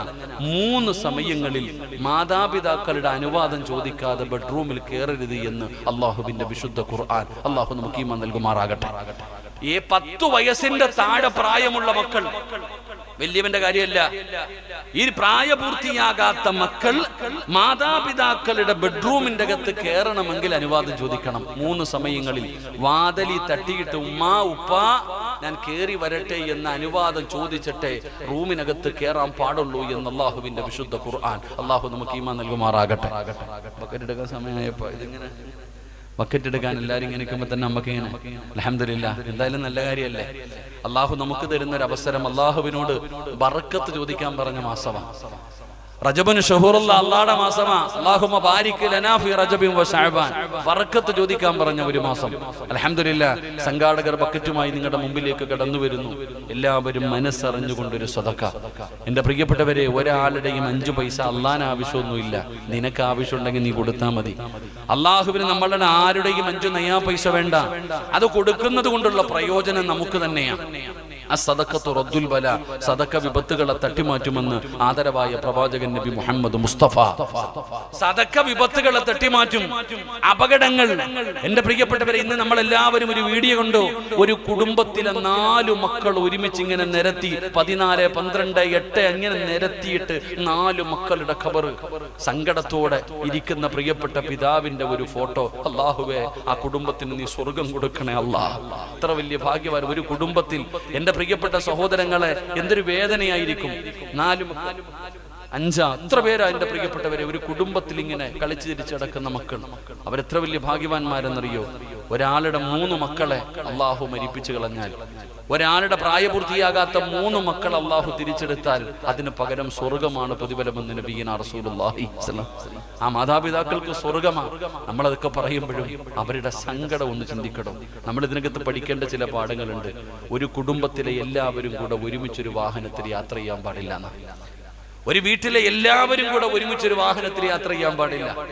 കാരണം എന്തേ? നമുക്ക് പഠിക്കേണ്ട ചില പാഠങ്ങളുണ്ട്. അതുപോലെ തന്നെ എൻ്റെ പ്രിയപ്പെട്ടവരെ, അപകടങ്ങൾ, ദുരന്തങ്ങൾ. ഇന്നലെ ഞാനൊരു വഴിക്ക് പോകാൻ വേണ്ടി എൻ്റെ കൂടെയുള്ള കുട്ടികളെയും വിളിച്ചുകൊണ്ട് ഞാൻ പോകുമ്പോൾ ഒരു തടിവണ്ടിയുടെ പുറകിൽ ഒരു ബൈക്കാരൻ പോയി കയറി. ഞാൻ പറഞ്ഞ യാത്ര തന്നെ നിർത്തി തിരിച്ചു കളഞ്ഞു. അപകടങ്ങൾ നമ്മൾ ഓരോ ദിവസം കണ്ടുകൊണ്ടിരിക്കുകയാണ്. എത്രയോ അപകടങ്ങൾ കാണുന്നു. മാരകമായ രോഗങ്ങൾ നമ്മൾ കാണുന്നില്ലേ? അസ്സദഖത്തു റദ്ദുൽ ബലാ, സദഖ വിപത്തുകളെ തട്ടിമാറ്റുമെന്ന് നബിയുനാ റസൂലുള്ളാഹി സ്വല്ലല്ലാഹു അലൈഹി വസല്ലം. ബക്കറ്റ് നിങ്ങളുടെ മുമ്പിലേക്ക് കടന്നു വരുന്നു. റജബ് മാസമാ. തലയുടെ മുകളിലേക്ക് നോക്കിക്കോ, ഒരു മലക്ക് തലയുടെ മുകളിൽ നിൽക്കുന്നുണ്ട്. എന്റെയും നിങ്ങളുടെയും തലയുടെ മുകളിൽ ഒരു മലക്ക് നിൽക്കുന്നുണ്ട്. ഈ ബക്കറ്റ് നിങ്ങളുടെ മുമ്പിലേക്ക് വരുമ്പോ ആ തലയുടെ മുകളിൽ നിൽക്കുന്ന മലക്ക് അല്ലാഹുവോട് ദുആ ചെയ്യും, പടച്ചവനെ, അല്ലാഹുവേ, നീ കൊടുത്തതിൽ പങ്കിവന് കൊടുത്തുറപ്പേ, ബർക്കത്ത് ചെയ്യണേ അല്ലാ. തലയുടെ മുകളിൽ നിൽക്കുന്ന മലക്ക് ദുആ ചെയ്യുകയാണ്. ആ ദുആ അല്ലാഹു സ്വീകരിക്കുമെന്ന് ഉറപ്പാടോ? അതുകൊണ്ട് മലക്കുകളുടെ ദുആയ്ക്ക് ഇജാബത്തുണ്ടോ? അതുകൊണ്ട് അല്ലാഹുവിന്റെ ദീനിന് വേണ്ടി നിങ്ങളുടെ മുമ്പിലേക്ക് കടന്നു വരുമ്പോ ഉള്ളതിൽ പങ്കു കൊടുത്താ ആ മലക്ക് നിനക്ക് ബർക്കത്തിന് വേണ്ടി റജബിന്റെ രാത്രിയിൽ ദുആ ചെയ്യുകയാണ്. കയ്യിൽ പൈസ ഉണ്ടായിട്ട് പടച്ചവനെ നീ ഉറക്കം നടിക്കല്ലേ, കാണാത്തവനെ പോലെ ഇരിക്കല്ലേ. തലയുടെ മുകളിൽ ഇരിക്കുന്ന മലക്ക് പറയുന്നു, അല്ലാ,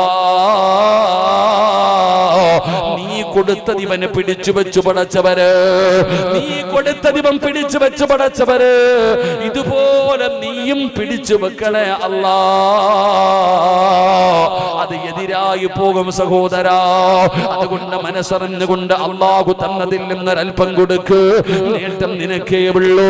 അപകടങ്ങൾ മാറുകയാ, ദുരന്തങ്ങൾ മാറുകയാ, മാരകമായ രോഗങ്ങൾ മാറുകയാ, സമാധാനമുള്ള ജീവിതം കിട്ടുകയാ, നല്ല മരണം കിട്ടുകയാ.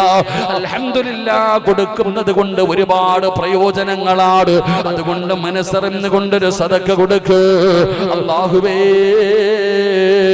സദഖ സ്വീകരിക്കണേ അല്ലാ. അർഹമായ പ്രതിഫലം കൊടുക്കണേ അല്ലാ. ഒരു പ്രയാസവും വരുത്തല്ലേ അല്ലാ. സ്വല്ലല്ലാഹു അലാ മുഹമ്മദ്.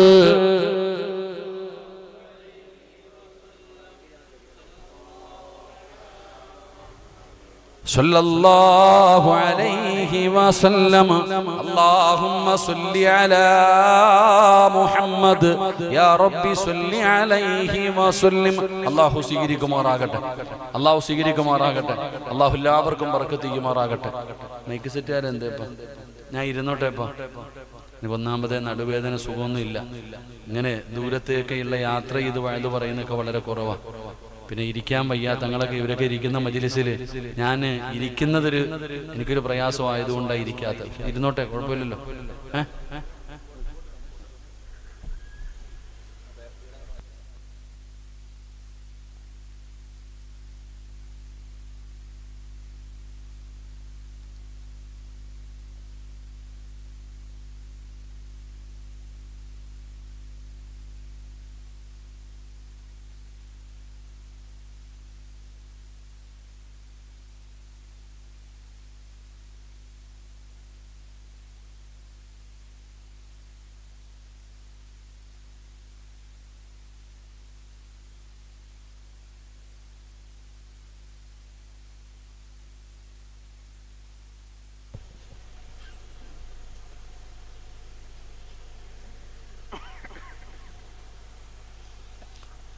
അൽഹംദുലില്ലാഹ്. അല്ലാഹു നമുക്കൊക്കെ ആഫിയത്തുള്ള ദീർഘായുസ്സ് നൽകുമാറാകട്ടെ. അല്ലാഹു നമ്മുടെ രോഗങ്ങൾക്കൊക്കെ അല്ലാഹു ശിഫ നൽകുമാറാകട്ടെ. ഈ നിൽക്കുന്നവരെ കാണുമ്പോൾ എനിക്ക് സങ്കടമാണ്. ഞാൻ ഇങ്ങനെ നിന്നത് കൊണ്ടായിപ്പോൾ ഇരിക്കേണ്ടി വന്നേ. 2-3 മണിക്കൂർ നിന്ന് വഴുതു പറഞ്ഞിട്ട് അവസാനം കിടന്നിട്ടാ ഭക്ഷണം കഴിച്ച് 2 മാസത്തോളം. അത്രയ്ക്കും ബുദ്ധിമുട്ട്. അതുകൊണ്ട് നിൽക്കണ ചങ്ങായിമാരെ, ഞാൻ ഭക്ഷണം കഴിക്കാൻ പോയ വീട്ടിലെ സഹോദരൻ പറഞ്ഞു, ഉസ്താദെ ശ്രീലങ്കയിലെങ്ങാണ്ടായിരുന്നു ഞാൻ, എൻ്റെ കാല് വെരിക്കോസിന്റെ സർജറി ചെയ്തിരിക്കുകയാണ്, അല്ലാഹു ശിഫ നൽകുമാറാകട്ടെ. നിൽക്കണത് അത്ര നല്ലതല്ലടോ, പല പ്രയാസങ്ങൾക്ക് അത് കാരണമാകും. അതുകൊണ്ട് ആ നിൽക്കണ സമയം സ്വർഗത്തിലിരിക്കുക. ഞാൻ അത്രേ പറഞ്ഞുള്ളൂ. എപ്പോൾ വേണമെങ്കിലും ഇറങ്ങിപ്പോകാനുള്ള അവകാശം നിങ്ങൾക്കുണ്ട്. പക്ഷെ ആ നിൽക്കുന്നത് അവിടെ നിന്നാ അത് വേറെ സ്ഥലം, ഇത് സ്വർഗം. ദുനിയാവിൽ 2 സ്വർഗമുണ്ട്. ആ 2 സ്വർഗം, ഈ നിൽക്കണ എല്ലാവരുടെയും, ഈ അകത്തും പുറത്തും നിൽക്കണ എല്ലാവരുടെ ആഗ്രഹം സ്വർഗത്തിൽ പോകണമെന്ന. അള്ളാഹു ഭാഗ്യം തരുമാറാകട്ടെ. അതല്ലേ ആഗ്രഹം? ഒന്ന് കൈപൊക്കിക്കുക. പോകാൻ താല്പര്യമുള്ളവർ, സ്വർഗത്തിൽ പോകാൻ താല്പര്യമുള്ളവരൊക്കെ ഒന്ന് കൈപൊക്കിക്കുക. അള്ളാഹുവെ, ആരൊക്കെ കൈപൊക്കിയോ ഓൻ ജീവിതത്തിൽ എന്ത് നന്മ ചെയ്തിട്ടില്ലെങ്കിലും ഈ കൈപൊക്കിയതിന് പകരം നീ സ്വർഗം കൊടുക്കണേ അല്ലാ, നീ സ്വർഗം കൊടുക്കണേ അല്ലാ. മരിക്കുന്ന സമയത്ത് സ്വർഗം കണ്ട് മരിക്കാൻ ഭാഗ്യം കൊടുക്കണേ അല്ലാ. അള്ളാഹുവെ, ആ കൈപൊക്കാത്തവനെ നീ നന്നാക്കണേ അല്ലാ. ഒന്നുകൂടെ കൈപൊക്കി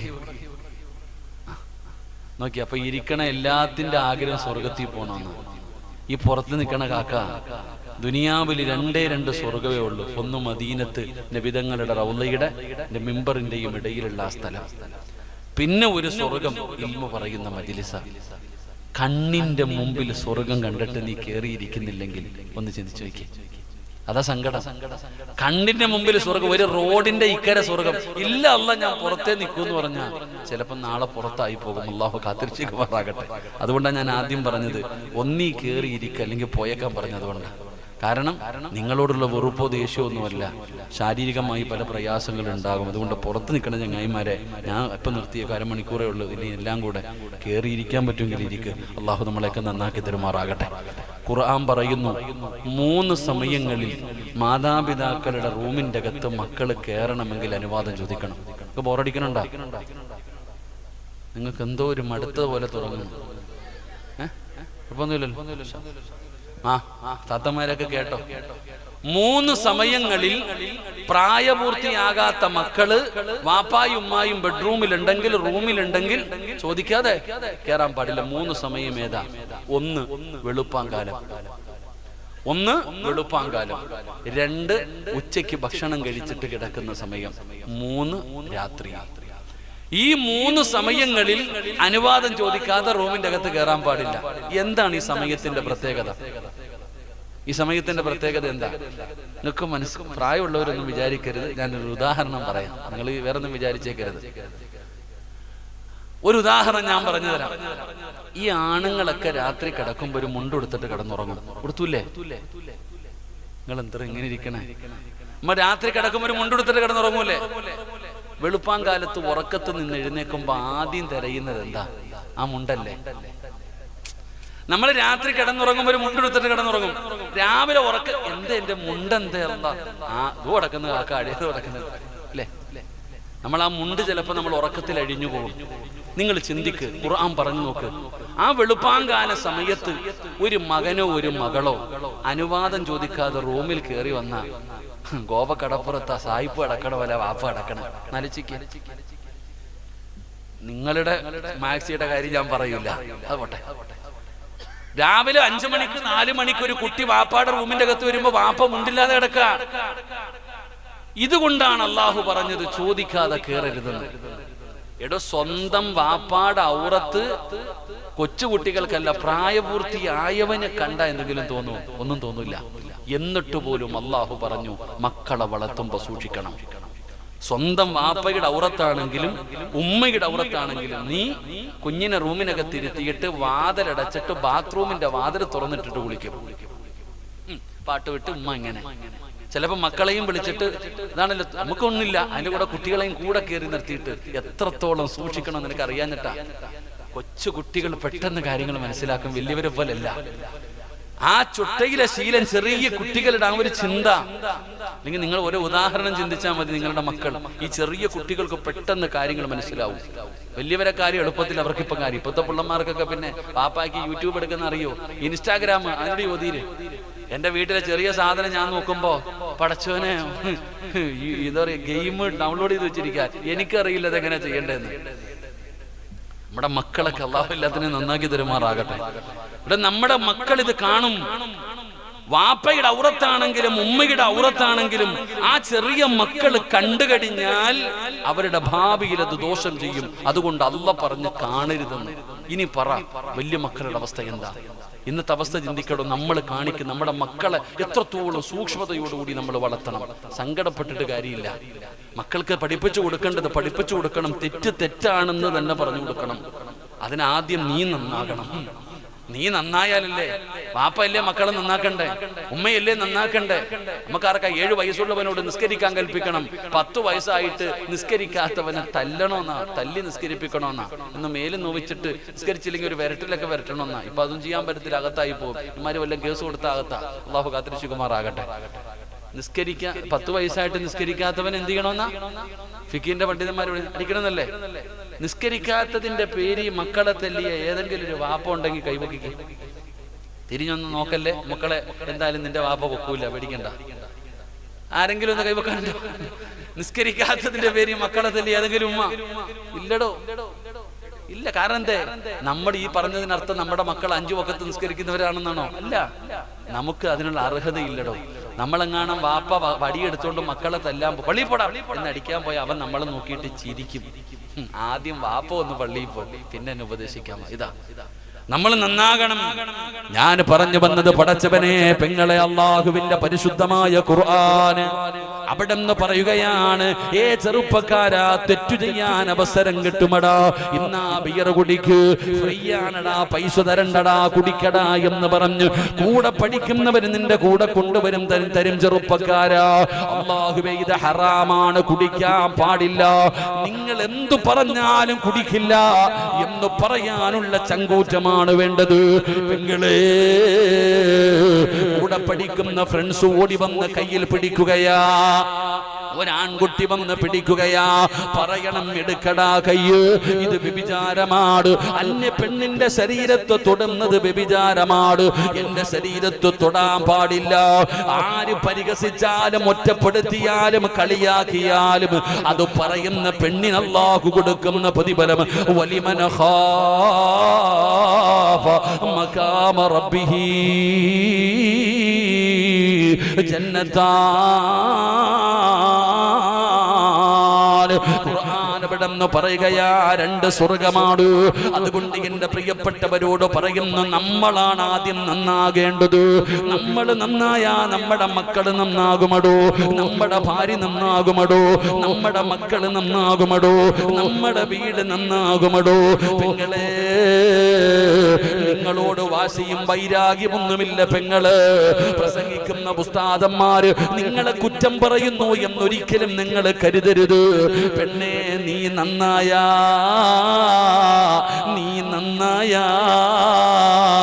നിന്റെ മക്കള് നന്നാകും. പെണ്ണേ, നീ നന്നായാ മക്കള് നന്നാകും, ഭർത്താവ് നന്നാകും, വീട് നന്നാവും, കുടുംബം നന്നാകും, നാട് നന്നാകും. പടച്ചവരെ, ലോകം വരെ നന്നാകാനത് കാരണമാവുകയാണ്. അതുകൊണ്ട് എന്റെ പ്രിയപ്പെട്ടവരോട് പറയുന്നു, അള്ളാനെ കുറിച്ച് പഠിപ്പിച്ചു കൊടുക്ക്, അള്ളാനെ കുറിച്ച് പഠിപ്പിച്ചു കൊടുക്ക്. പടച്ചവനെ, നമ്മുടെ വാപ്പ അത് പഠിപ്പിച്ചത് കൊണ്ടാണ് നമുക്ക് പേടിയുള്ളത്. വീടി വലിക്കാൻ പേടിയായിരുന്നടോ. പടച്ചവനെ, എന്തെങ്കിലും തെറ്റു ചെയ്യുമ്പോ എന്തിനാ മുണ്ടും മടക്കി കുത്തി പ്രായമുള്ളവരുടെ മുമ്പിലൂടെ നടക്കാ പേടിയായിരുന്നു. അങ്ങനെ ഒരു കാലം നമുക്കുണ്ടായിരുന്നു. ഇന്ന് പ്രായമുള്ളവര് പോകട്ടെ, മാതാപിതാക്കൾ പോകട്ടെ, ഉസ്താദന്മാര് പോകട്ടെ, ഈ ലോകത്തിന്റെ അധിപനായ പടച്ച റബ്ബിനെ പോലും നമ്മൾ മറന്നു നടക്കുകയാ. അതുകൊണ്ട് ഉമ്മമാരോട് പറയുന്നു, വാപ്പമാരോട് പറയുന്നു, പിഞ്ചുമക്കളോട് അള്ളാനെ കുറിച്ച് പഠിപ്പിച്ചു കൊടുക്ക്, അള്ളാനെ കുറിച്ച് പഠിപ്പിച്ചു കൊടുക്ക്. ഒരു വാപ്പയുടെ കടമയാ. മക്കളോട് വാപ്പയ്ക്കുള്ള കടമകളിൽപ്പെട്ട ഒരു കടമയാണ്. മക്കൾക്ക് അല്ലാഹ് ആരാണെന്ന് പഠിപ്പിച്ചു കൊടുക്കണം, മുത്തുനബി ആരാണെന്ന് പഠിപ്പിച്ചു കൊടുക്കണം.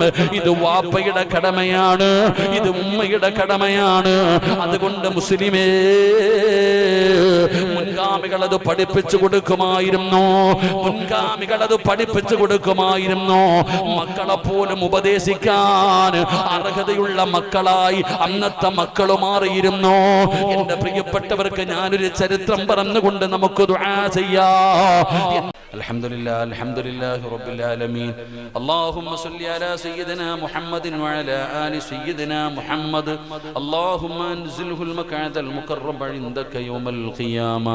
അർഹമർ റഹീമായ കരുണക്കടലായ മലിക്കുൽ ജബ്ബാറായ ദയാലുവായ റബ്ബേ, ഞങ്ങളുടെ ഒരുമിച്ച് കൂടല്ല നീ കബൂലാക്കണേ അല്ലാഹ്. അല്ലാഹുവേ, ഞങ്ങൾ പറഞ്ഞതും കേട്ടതുമെല്ലാം ഒരു സ്വാലിഹായ അമലായി സ്വീകരിക്കണേ അല്ലാഹ്. എന്തെങ്കിലും തെറ്റുകളോ ന്യൂനതകളോ വന്നു പോയിട്ടുണ്ടെങ്കിൽ നിന്റെ കരുണ കൊണ്ട് നിന്റെ ഔദാര്യം കൊണ്ട് നീ പുറത്തു മാപ്പാക്കി തരണേ അല്ലാഹ്. അല്ലാഹുവേ, ഈ മജ്ലിസിൽ നീ ഇഷ്ടപ്പെടാത്ത ഒരാൾ പോലുമില്ല തമ്പുരാനെ. ഇന്ന് നിന്നോട് എന്തു ചോദിച്ചാലും നീ തരുമെന്ന് ഞങ്ങൾക്ക് ഉറപ്പാണ് റഹ്മാനെ. ഈ നീട്ടുന്ന കയ്യ നീ തട്ടിക്കളയില്ല പടച്ചവനെ. അറിഞ്ഞുമറിയാതെയും രഹസ്യമായും പരസ്യമായും ഞങ്ങൾ ചെയ്ത പാപങ്ങൾ നീ പുറത്തു തരണേ അല്ലാഹ്.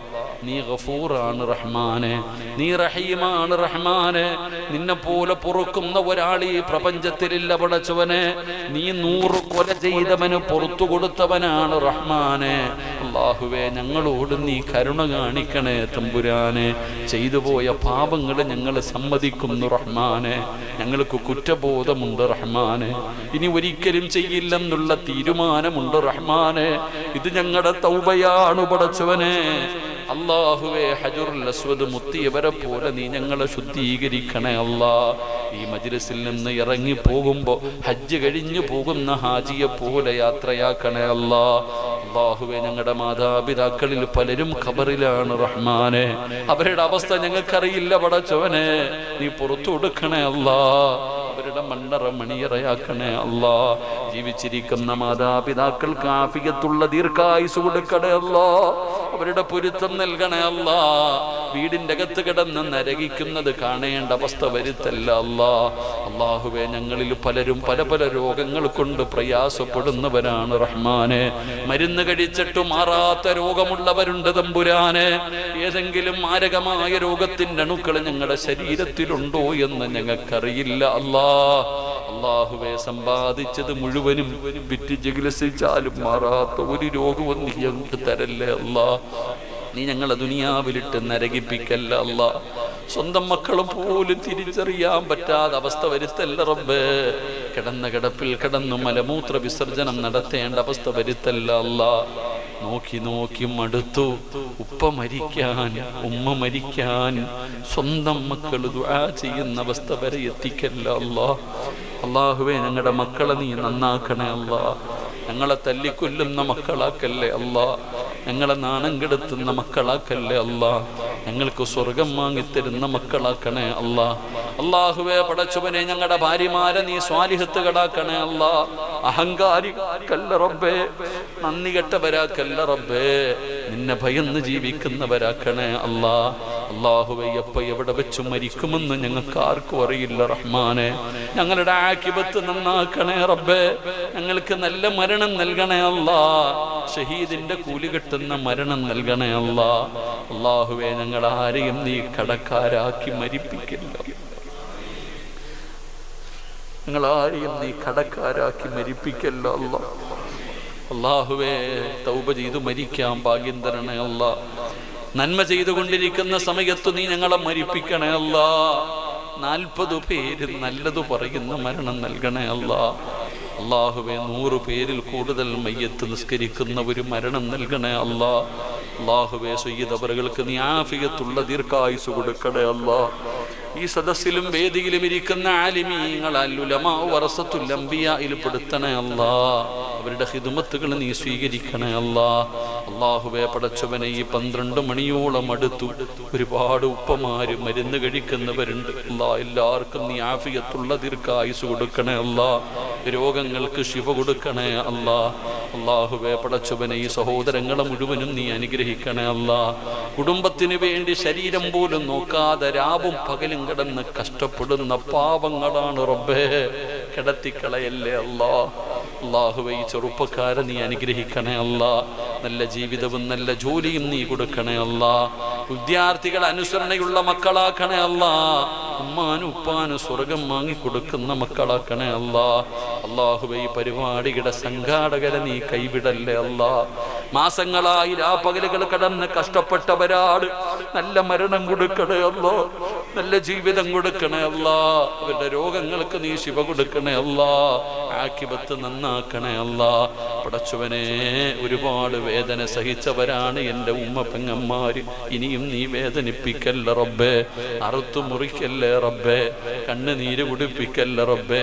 നാട്ടുകാരുടെ മുമ്പിൽ വസ്ത്രം ധരിച്ച് എല്ലാം ഉള്ളവരെ പോലെ ചിരിച്ചും കളിച്ചും നടക്കുന്നുണ്ടെങ്കിലും ആ പാവങ്ങളുടെ മനസ്സിൽ ഒരുപാട് സങ്കടങ്ങളാണ് തമ്പുരാനെ. അവരുടെ പ്രയാസങ്ങൾ മാറ്റണേ തമ്പുരാനെ. അവരുടെ രോഗങ്ങൾക്ക് ശിവ കൊടുക്കണേ തമ്പുരാനെ. അവരുടെ ഭർത്താക്കന്മാരുടെ ദുസ്വഭാവങ്ങൾ മാറ്റണേ തമ്പുരാനെ. അവരുടെ ആഖിബത്ത് നന്നാക്കണേ തമ്പുരാനെ. അല്ലാഹുവേ, ഈ സ്ഥലം കൊടുത്തവർ, ഈ പരിപാടിക്ക് വേണ്ടി സഹായം ചെയ്തവരെ മുഴുവനും നീ അനുഗ്രഹിക്കണേ അല്ലാ. അവരുടെ ദുനിയാവും ആഖിറവും രക്ഷപ്പെടുത്തണേ അല്ലാ. മൈക്ക് സെറ്റിന്റെ പ്രവർത്തകർക്ക് എല്ലാവിധ അഭിവൃദ്ധിയും നൽകണേ അല്ലാ. റാഫിയെയും കുടുംബത്തെയും നീ അനുഗ്രഹിക്കണേ അല്ലാ. ആരെല്ലാം ഈ ദുആയിക്ക് ആമീൻ പറയുന്നവരുണ്ടോ അവരുടെ മനസ്സു നിനക്കറിയാ. നീ കൈവിടല്ലേ തമ്പുരാനെ. ആഖിബത്ത് നന്നാക്കണേ തമ്പുരാനെ. നിന്നെ കണ്ടുമുട്ടാനുള്ള ഭാഗ്യം കൊടുക്കണേ പടച്ചവനെ. അല്ലാഹുവേ, ഭക്ഷണം തന്ന കുടുംബം നീ സ്വർഗത്തിലെ ഭക്ഷണം കൊടുക്കണേ അല്ലാ. അല്ലാഹുവേ, ആ കുടുംബത്തിൽ ഒരുപാട് പേര് സുഖമില്ല, ദുആ ചെയ്യാൻ പറഞ്ഞൊരു കുഞ്ഞുൾപ്പെടെ അല്ലാഹുവേ നീ ശിഫ കൊടുക്കണേ റബ്ബേ. നീ ശിഫ കൊടുക്കണേ റബ്ബേ. മക്കളില്ലാത്തവർക്ക് നീ സന്താന സൗഭാഗ്യം കൊടുക്കണേ അല്ലാ. അല്ലാഹുവേ, നിന്റെ പള്ളിക്ക് വേണ്ടി ഒരു സദക്ക ചോദിച്ചപ്പോ തന്ന ഒരാളെയും നീ കൈവിടല്ലേ പടച്ചവനെ. അവരെ നീ ഏറ്റെടുക്കണേ തമ്പുരാനെ. അവർക്ക് ബർക്കത്ത് ചെയ്യണേ തമ്പുരാനെ. അവരുടെ പ്രയാസങ്ങൾ മാറ്റണേ തമ്പുരാനെ. അല്ലാഹുവേ, ഫവാസ് എന്ന കൂട്ടുകാരനെ നീ അനുഗ്രഹിക്കണേ റഹ്മാനെ. അവന്റെ പ്രയാസങ്ങളും ബുദ്ധിമുട്ടുകളും മാറ്റണേ തമ്പുരാനെ. നല്ല ജീവിതം കൊടുത്ത് അനുഗ്രഹിക്കണേ അല്ലാ. അല്ലാഹുവേ, ആരൊക്കെ എവിടെയെല്ലാം വെച്ചു ദുആ കൊണ്ട് വസിയ്യത്ത് ചെയ്തു എല്ലാവരുടെ എല്ലാവിധ ഹലാലായ മുറാദുകളും നീ ഹാസിലാക്കണേ അല്ലാ. പടച്ചവനെ, ഒരു സഹോദരി വലിയ പ്രയാസത്തിലാണ്. അല്ലാഹുവേ, നീ ശിഫ കൊടുക്കണേ അല്ലാ. നീ രക്ഷപ്പെടുത്തണേ അല്ലാ. ആ പാപത്തിനോട് നീ കരുണ കാണിക്കണേ അല്ലാ. പടച്ചവനെ, എഴുന്നേക്കാൻ പോലും കഴിയാതെ വളരെ പ്രയാസത്തിൽ കഴിയുന്ന ദുആ ചെയ്യാൻ പറഞ്ഞു. നീ ശിഫ കൊടുക്കണേ പടച്ചവനെ. ആഫിയത്ത് കൊടുക്കണേ തമ്പുരാനെ. അല്ലാഹുവേ, പെട്ടെന്നുള്ള മരണങ്ങൾ, അപകട മരണങ്ങൾ, തുറുമരണങ്ങൾ നീ ഞങ്ങളെ കാക്കണേ അല്ലാ. നീ ഞങ്ങളെ കാക്കണേ അല്ലാ. മയ്യത്ത് പോലും നല്ല നിലയിൽ കുളിപ്പിക്കാൻ കഴിയാത്ത അവസ്ഥയിൽ നീ ഞങ്ങളെ മരിപ്പിക്കല്ലേ അല്ലാ. ജനങ്ങളെ കാണിക്കാതെ പെട്ടെന്ന് കൊണ്ടുപോയി കബറടക്കുന്ന മരണം തരല്ലേ അല്ലാ. അല്ലാഹുവേ, ഞങ്ങളെ പെട്ടെന്ന് മരിപ്പിച്ചിട്ട് ഞങ്ങളുടെ കൊച്ചുമക്കളെ നീ യതീമീങ്ങളാക്കല്ലേ അല്ലാ. ഞങ്ങളുടെ മക്കളെ നീ യതീമീങ്ങളാക്കല്ലേ അല്ലാ. ഞങ്ങൾ ജീവിച്ചു കൊതി തീർന്നിട്ടില്ല. ഞങ്ങളുടെ ഭാര്യമാരെ നീ ചെറുപ്പത്തിലെ വിധവകളാക്കല്ലേ അല്ലാ. അല്ലാഹുവേ, ഞങ്ങളുടെ മക്കളെ ഞങ്ങൾക്ക് ജീവന. ഞങ്ങളുടെ മക്കളെ നീ കാത്തുകൊള്ളണേ അല്ലാ. ഞങ്ങളുടെ മക്കളെ നീ കാത്തുകൊള്ളണേ അല്ലാ. വെള്ള തുണിയിൽ പൊതിഞ്ഞ് ഞങ്ങളുടെ മുമ്പിൽ കൊണ്ടുവന്ന് വെക്കല്ലേ അല്ലാ. ഞങ്ങൾക്ക് അങ്ങനെ ഒരു പരീക്ഷണം നീ തരല്ലേ അല്ലാ. അല്ലാഹുവേ, നിന്റെ മുമ്പിൽ നീട്ടുന്ന ഈ കൈകള് ലോകത്താരുടെ മുമ്പിലും നീട്ടി യാചിക്കേണ്ട അവസ്ഥ വരുത്തല്ല റബ്ബേ. ഇസ്സത്ത് നിലനിർത്തണേ അല്ലാ. ഇസ്സത്ത് നിലനിർത്തണേ അല്ലാ. അല്ലാഹുവേ, മരിക്കുന്നതിന് മുമ്പ് ഞങ്ങൾക്ക് എല്ലാവർക്കും ഹജ്ജും ഉംറയും സിയാറത്തും ചെയ്യാൻ നീ ഭാഗ്യം നൽകണേ അല്ലാ. അല്ലാഹുവേ, എൻ്റെ ഉപ്പയും എൻ്റെ ജ്യേഷ്ഠനും എൻ്റെ ഭാര്യ പിതാവും ഖബറിലാണ്. നീ സ്വർഗം കൊടുക്കണേ റഹ്മാൻ. എൻ്റെ ഉമ്മ നീ ആഫിയത്തുള്ള ദീർഘായുസ് കൊടുക്കണേ അല്ലാ. ഉമ്മയുടെ രോഗങ്ങളൊക്കെ നീ ശിഫയാക്കണേ അല്ലാ. സഹോദരങ്ങളൊക്കെ നീ അനുഗ്രഹിക്കണേ അല്ലാ. എൻ്റെ ഭാര്യ എൻ്റെ മക്കളും എനിക്ക് സ്വർഗം വാങ്ങിത്തരുന്നവരാക്കണേ അല്ലാ. ഒരു ഹാഫിളിൻ്റെ ഉപ്പയ്ക്ക് കിട്ടുന്ന പദവി എനിക്കും എൻ്റെ ഭാര്യയ്ക്ക് നൽകണേ അല്ലാ. എൻ്റെ പൊന്നുമക്കളെ നീ ഹാഫിളീങ്ങളാക്കണേ അല്ലാ. ഈ ശബ്ദം നീ നിലനിർത്തണേ പടച്ചവനെ. അഹങ്കാരം തരല്ല റഹ്മാൻ. ജീവിതത്തിൽ വന്ന പിഴവുകളൊക്കെ നിന്റെ കരുണ കൊണ്ട് നീ പുറത്തു മാപ്പാക്കണേ അല്ലാ. അല്ലാഹുവേ, എൻ്റെ രോഗങ്ങളും ബുദ്ധിമുട്ടുകളും നിനക്കറിയാം. നീ അറുത്തു മുറിക്കല്ലേ പടച്ചവൻ. പഴയതുപോലെ എല്ലാ കാര്യങ്ങൾക്കും പടച്ചവനെ വാഴ്ന്നു പറയാനും പോകാനും നിൽക്കാനൊക്കെ ഉള്ള ആഫിയത്ത് നൽകണ പടച്ചവൻ. അല്ലാഹുവേ, ദുആയിക്ക് നീ ഇജാബത്ത് നൽകണ റഹ്മാൻ. ഖുർആനും ഹദീസും പറയുന്നവന് പിഴവുകളൊക്കെ നീ പൊറുക്കണ റഹ്മാനെ. അല്ലാഹുവേ, ഞാൻ ഇഷ്ടപ്പെടുന്ന ഒരുപാട് മഹാന്മാരുണ്ട്. അവരുടെ സഹായം നൽകണേ പടച്ചവന്. അവരുടെ സ്നേഹം നൽകണേ പടച്ചവന്. അവരുടെ പൊരുത്തം നൽകണേ പടച്ചവനെ. അവരോടൊപ്പം ഞങ്ങൾ എല്ലാവരെയും നീ ഇഷ്ടപ്പെട്ടവരോടൊപ്പം ഞങ്ങളെ നീ ഒരുമിച്ച് കൂട്ടണേ തമ്പുരാൻ. അല്ലാഹുവേ, ഞങ്ങളിന്ന് പിരിയുകയാ അല്ലാ. ഞങ്ങളിന്ന് പിരിയുകയാ. ജീവിതത്തിൽ ഇനി ഒരിക്കലും കണ്ടില്ലെങ്കിലും നിന്റെ സ്വർഗത്തിൽ വെച്ച് കാണാൻ ഭാഗ്യം തരണേ അല്ലാ. ഈ ദുആ അവസാന ദുആ ആക്കല്ലേ അല്ലാ. ഇത് അവസാന രാത്രിയാക്കല്ലേ അല്ലാ. ഇത് അവസാനത്തെ മജ്‌ലിസാക്കല്ലേ അല്ലാഹ്. ഇത് ഞങ്ങളുടെ ജീവിതത്തിൽ അവസാനത്തെ ദിവസമാണെങ്കിൽ ഈ ദുആ ഞങ്ങളുടെ തൗബയാക്കണേ പടച്ചവനെ, തൗബയാക്കണേ റഹ്മാനെ, തൗബയാക്കണേ തമ്പുരാനെ. اللهم بارك لنا في رجب وشعبان وبلغنا رمضان. അല്ലാഹുവേ, കാത്തിരുന്ന് റമളാൻ ഞങ്ങളിലേക്ക് വരുമ്പോൾ നീ ഞങ്ങളെ രോഗികളാക്കി കിടത്തല്ലേ അല്ലാഹ്, ഞങ്ങളെ നീ രോഗികളാക്കി കിടത്തല്ലേ അല്ലാഹ്. اللهم رب ارحمهما كما ربياني صغيرا آمين برحمتك يا أرحم الراحمين. صلى الله تعالى وسلم على خير خلقه سيدنا محمد وآله وصحبه أجمعين. سبحان ربك رب العزة عما يصفون وسلام على المرسلين والحمد لله رب العالمين. സമയം താമസിച്ചതിൽ ക്ഷമ ചോദിക്കുന്നു. നിങ്ങളുടെയൊക്കെ ദുആയിൽ എന്നെയും എൻ്റെ കുടുംബത്തെയും മറക്കാതെ ഉൾപ്പെടുത്തണം. ഞാനും ദുആ ചെയ്യാം. അല്ലാഹു ഇനിയും കാണാനുള്ള ഭാഗ്യം നൽകുമാറാകട്ടെ. ബിഫദ്ലി സല്ലല്ലാഹു സല്ലല്ലാഹു അലാ മുഹമ്മദ് സല്ലല്ലാഹു അലൈഹി വസല്ലം. اللهم صل على محمد يا رب صل عليه وسلم. السلام عليكم ورحمة الله تعالى وبركاته.